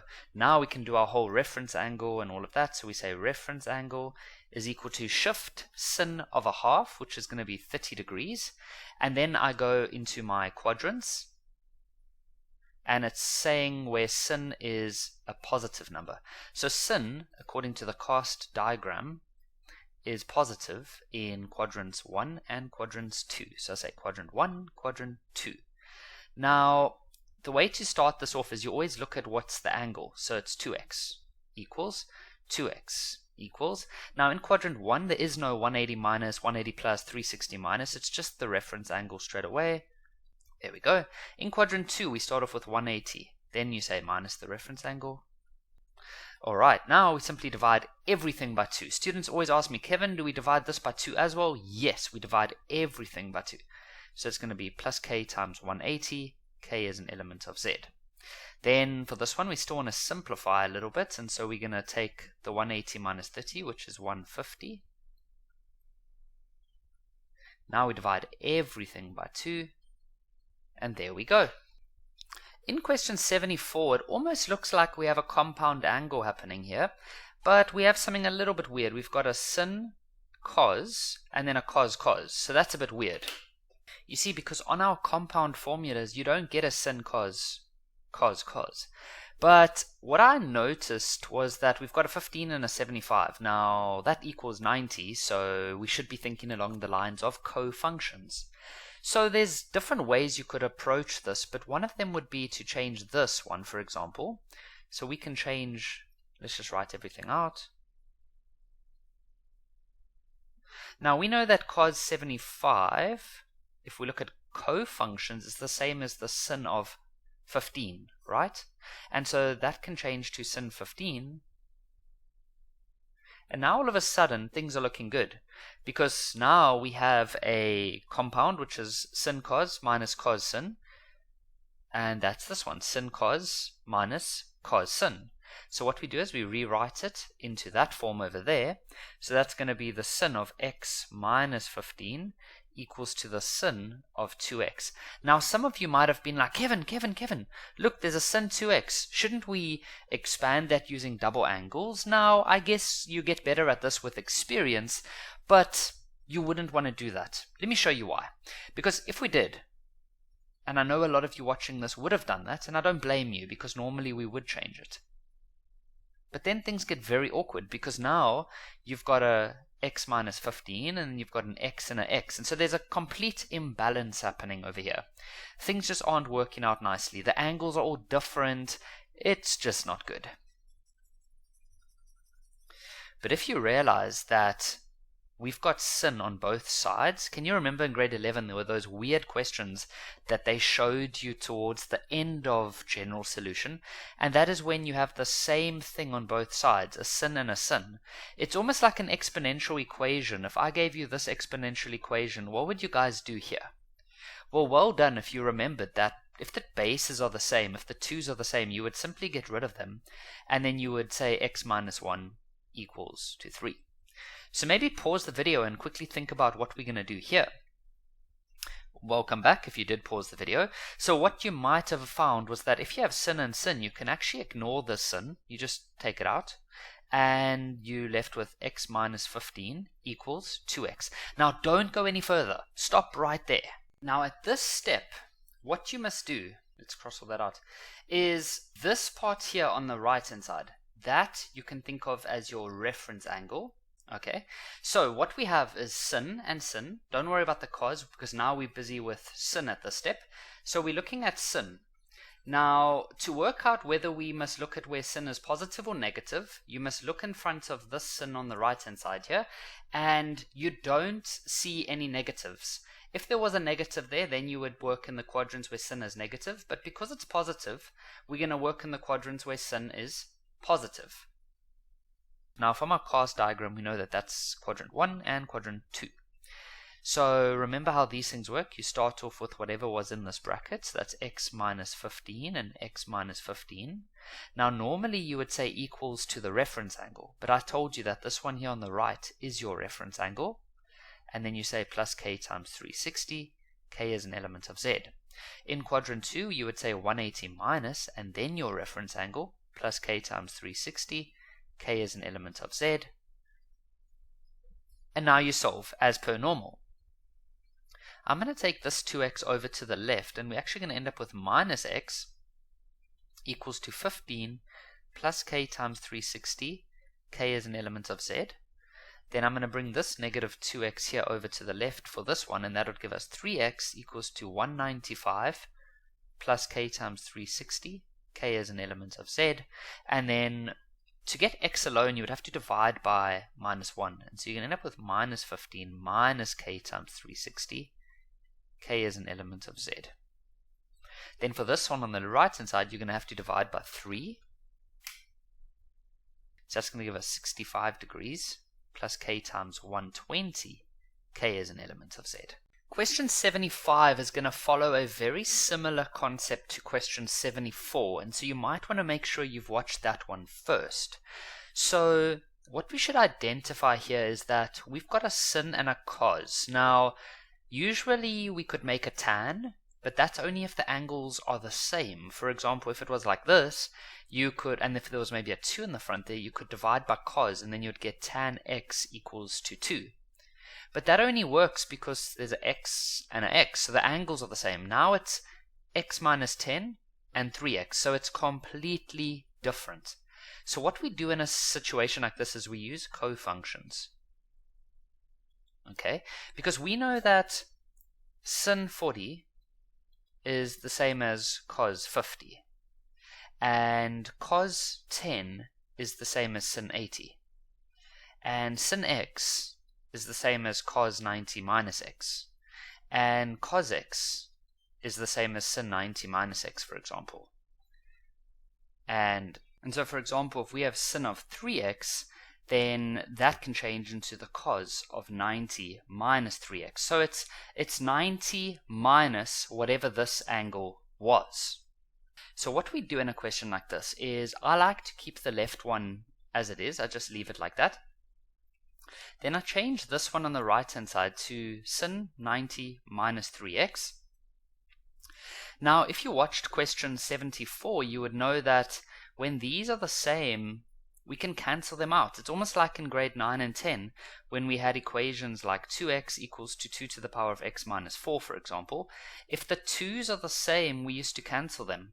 And so we do the same with these. If the sins are the same, we cancel those out, and we simply left with x minus 10 equals to 90 minus 3x. But now stop. You must stop over here. You don't want to carry on. I know it's tempting to start solving, but just stop right there. And what happens is that it's quite interesting. This part over here on the right hand side, that's going to become your reference angle. Okay? And then this part over here, you'll see now what we're going to do with that. So what we do now is we realize that we were busy with sin. Okay, we're not going to look at the cos because that was changed. So we're busy with sin. And then what you're going to do is you're going to look in the front of this part over here and see if there's a negative. There's no negative, and this means we're going to work in the quadrants where sin is positive. Now sin is positive according to the cast diagram in that's a S, T, C. It's in quadrants number 1 and quadrants number 2. So what we're going to do is we're going to divide our page into two halves. So that's quadrant 1 and quadrant 2. And so in quadrant 1, we're going to have x minus 10, because that's how we start them, and so we say x minus 10. Then in quadrant 1, you don't say 180 minus, 180 plus, 360 minus, you just go straight to the reference angle, and so that's going to be 90 minus 3x. Then you say plus k times 360, k is an element of z. For this next one, you know that quadrant 2 is 180 minus. Now in brackets, you put your reference angle. Remember, whenever you're minusing more than one term, you want to put it in a bracket. And then you say plus k times 360. K is an element of z. And so if we had to go solve now, we would get 4x on the left-hand side and 100 on the right-hand side.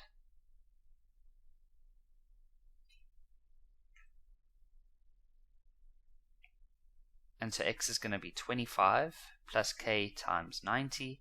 K is an element of z. Then on the right hand side here, we just need to simplify a little bit. It's going to give you 90 plus 3x eventually, plus k times 360. K is an element of z. And then what we can do is take this to the other side. Don't worry if it becomes negative, it's fine. And that's 100 plus k times 360, and then k is an element of z. And then we divide by minus 2, and so that's going to give you minus 50 minus k times 180 multiplied by, k is an element of z. In question 76, we have a cos 2x, but then a cos x.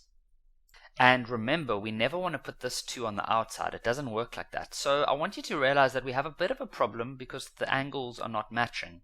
So we should identify that this is a double angle. And so what we need to do is we can change this one with this one over here. Now you might be thinking, Kevin, why that one? Well, let me show you what happens.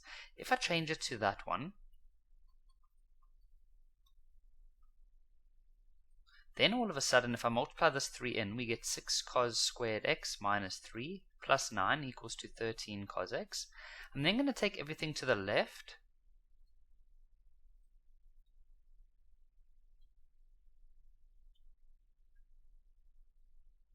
And so we end up with that. Now, can you guys now see what I've done? It's a trinomial. If I had chosen something with a sin, that wouldn't have worked, because then you would have had a combination of sin and cos, and that doesn't work nicely. So now we have a trinomial, so we can use the quadratic formula. And so a would be the number that's in front of the square, so that's 6. B would be negative 13, and then C would be 6. Now I'm not going to go fill this all in. You guys know how to use this formula, but what you should eventually find, your answers would be cos x is equal to 1.5, or cos x is equal to 2 over 3. Now if you round that to 2 decimal places, that's going to give you 0.67. Okay, so now what we can go do is each of those becomes a brand new question. So we can have cos x equals 1.5, and then on the other side cos x equals to 0.67. So now it's just the normal where you go get your reference angle, but if you had to do it for this one on the left, you're going to get an error. We'll just say error. The reason is that a cos graph goes between 1 and minus 1, but now we're trying to make the cos graph go up to 1.5, and so that wouldn't work. The one on the left is going to work absolutely fine, and so let's go get our reference angle. Reference angle, so you say shift cos 0.67, and that's going to give us 47.93 degrees. And so now we divide our page into halves again. And so that's going to be and it's cos, and it's saying that cos is positive, so that's going to be quadrant 1 and quadrant 4. And so in quadrant 1, we can just say x equals to 47.93 plus k times 360. K is an element of z. In quadrant 4, we can say x is equal to 360 minus, and then there's the reference angle, plus k times 360. K is an element of z. And so you would find that x is going to be equal to 312.07 plus k times 360. K is an element of z. In question 77, what I would want you guys to have seen immediately or pretty quickly is this part over here is a compound angle. Can you see it? So if you look carefully, we've got a cos cos minus sin sin, cos cos minus sin sin. So what we'll do is we'll rewrite it like that. Now this minus cos x, let's move that over first. So we'll end up with cos x cos 40 minus sin x sin 40. equals cos x. Okay, so now we can modify it into this. So that's going to be cos of x plus 40. And then on the other side, we just have cos x. Now, if you looked at question number 74, you'll know what we're going to do here. Remember in grade 9, 10, and 11, whenever you end up with something like this, like that for example, well, what we used to do is when these base numbers were the same, we used to cancel them. And so we're going to do the same type of thing over here, where we've got a cos and a cos. And so what we do is we just ignore the cos and we write out x plus 40 equals x. But now, guys, please stop. You stop right here. What a lot of you want to do is at this step you want to go and move stuff over. You want to move this x over. I understand it looks very tempting, but you want to stop right there. Then what you want to do is this one here on the right hand side, that is going to be your reference angle. Okay, then to work out if we are, or to work out which quadrants we are in, we know that we're busy with cos. Okay, so we're going to be in the quadrants where cos, well, we must think about cos. And then to know whether we're going to work in the quadrants where cos is positive or negative, you look in the front of this part. If there's a negative there, then you work in the quadrants where cos is negative. But if it's positive, then it's the quadrants where cos is positive. So that's going to be quadrant 1 and quadrant 2. So that's going to be quadrant 1 and quadrant 4. So quadrant 1, quadrant 4. In quadrant 1, you just say x plus 40, and then this one's also going to be x plus 40, and then you're going to say equals to. Now in quadrant 1, you're not going to say 180 minus 180 plus, you're just going to say your reference angle, plus k times 360. And so if you had to, and then, okay, let me go to the next one first. I'm getting a bit excited here. And then in quadrant 4, it's 360 minus, and then you minus your reference angle, which is x, plus k times 360. K is an element of z. I forgot to write that here. K is an element of z. If you had to go solve this one on the left hand side, you're eventually going to end up with 0 equals to negative 40 plus k times 360. K is an element of z. Now, on planet Earth where I'm from, 0 cannot equal to negative 40, and so this is a no solution. No solution for that one. For this one on the right hand side, this one's okay because when you bring this minus x over, it becomes a positive, and so you end up with 2x equals to 320 plus k times 360. K is an element of z. Divide everything by 2. You end up with 160 plus k times 180. K is an element of z. In question 78, I saw a cos 2x. And so if we look on our formula sheet, we know that cos 2x can turn into 3 different options. Now, I know that there's a sin squared and a sin. So if I can keep it sin, I know that I might be able to get a trinomial. So for that reason, I would go for the middle one, like that. And so that's going to give us 5 sin squared x minus sin x equals 1 minus 2 sin squared x. I'm then going to take everything over to the left-hand side. And so we end up with this. Now that is a trinomial. See it? A is going to be 7, B is going to be minus 1, and C is going to be negative 1. Now, I sometimes get comments from people saying, Kevin, why are you not showing us how you got the answers? I'm confused. So I'm going to show you exactly how I get the answers. I would go plug it all into here, and that's going to be minus, because there's a minus there. Now B is negative 1 plus minus. Now B once again is negative 1 squared minus 4. Now A would be 7, C would be negative 1, and then 2 times by 7. Then I'm going to go plug that all in on my calculator. I'm not going to show you guys that part, just copy it in exactly as you see it. Let me just show you guys. I've got a feeling some of you are going to be like, oh Kevin, come on. So let me show you guys. So obviously you can't do plus and minus on a calculator, so you just do one at a time. And now I'm literally just typing it in as I see it in the formula. Wherever there's a bracket, I'm using a bracket. There we go. And then at the bottom you're going to have 2 brackets 7 and then equals, and then you push SD, and so there's our first answer, 0,46 if you round it to 2 decimal places. And then to find the second answer, we're obviously just going to backspace, backspace, backspace, backspace, backspace until we get here where we can change it to a negative. And then there's our second answer, negative 0.31. And so what we can say then is that sin x we don't say x, we say sin x is equal to 0.46 and sin x is equal to negative 0.31. So let's actually write that up here at the top. So sin x equals to 0.46, and then the other one would be sin x equals to negative 0.31. Now each of those becomes a brand new question. So we start with this one over here, and we get our reference angle, by saying shift sin 0.46, and that's going to give us 27.39. And then for this one, you're going to, let's do one at a time. I'm just going to do this one on the left, guys. And so they're telling us that sin is positive. So if we look on the Cos diagram, which I'll just put over here quickly, we know that sin is positive in quadrants number 1 and 2. So I'm going to divide my page into quadrant 1 and quadrant 2. And so for quadrant 1, we're just going to say x equals to 27.39 plus k times 360. K is an element of z.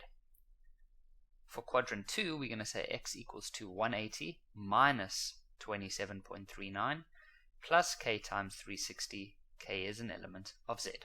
And so for this one here on the right hand side, we're going to have to say 180 minus 27.39, and that's going to give us 152.61 plus k times 360. K is an element of z. Okay, so that's that side done. Now we need to, so we've done this one here, now we need to go and do the sin x equals to negative 0.31. So we go get our reference angle, but remember guys, do not put the negative on your calculator. So your reference angle, you're just going to say shift sin 0.31, and that'll give us 18.06. And then the negative is there to tell us that we are going to work in the quadrants where sin is negative, which is those two quadrants there, quadrant 3 and quadrant 4. So let's divide up our page, quadrant 3 and then quadrant 4. So in quadrant 3, you would say x equals to 180 plus, because that's quadrant 3, and then you say the reference angle, 18.06 plus k, I'm running out of space here guys. So we're going to say plus, actually let me do this. Plus k times 360, k is an element of z. And then for this one, it would be x equals to 360 minus the reference angle, plus k times 360, k is an element of z. Now we can just go simplify, so this one's going to give us 198.06, k is an element of z. And then this one here is going to give us 341.94, plus k times 360, k is an element of z. Question 79 looks pretty crazy in my opinion. To be very honest, I do these questions live with you guys. I don't solve it beforehand. I don't have time to do these things twice. So when I look at this right now, I don't really understand, I never really have an idea of how it's going to work. I know that I just need to start somewhere. Okay, you mustn't think that because I do maths every single day, I can just see it and I know exactly what's going to happen. I don't know what's going to happen, but what I do know is that when there's a sin 3x, something that's nice to do is to change that to 2x plus x. Okay, I don't quite know what to do with this one on the right hand side, so I'm going to leave that alone for now. And so this I identify as a compound angle. And specifically, it's this one here where they're plussing. So we're going to change this now into sin 2x cos x plus cos 2x sin x. I see it. Okay, check this out, guys.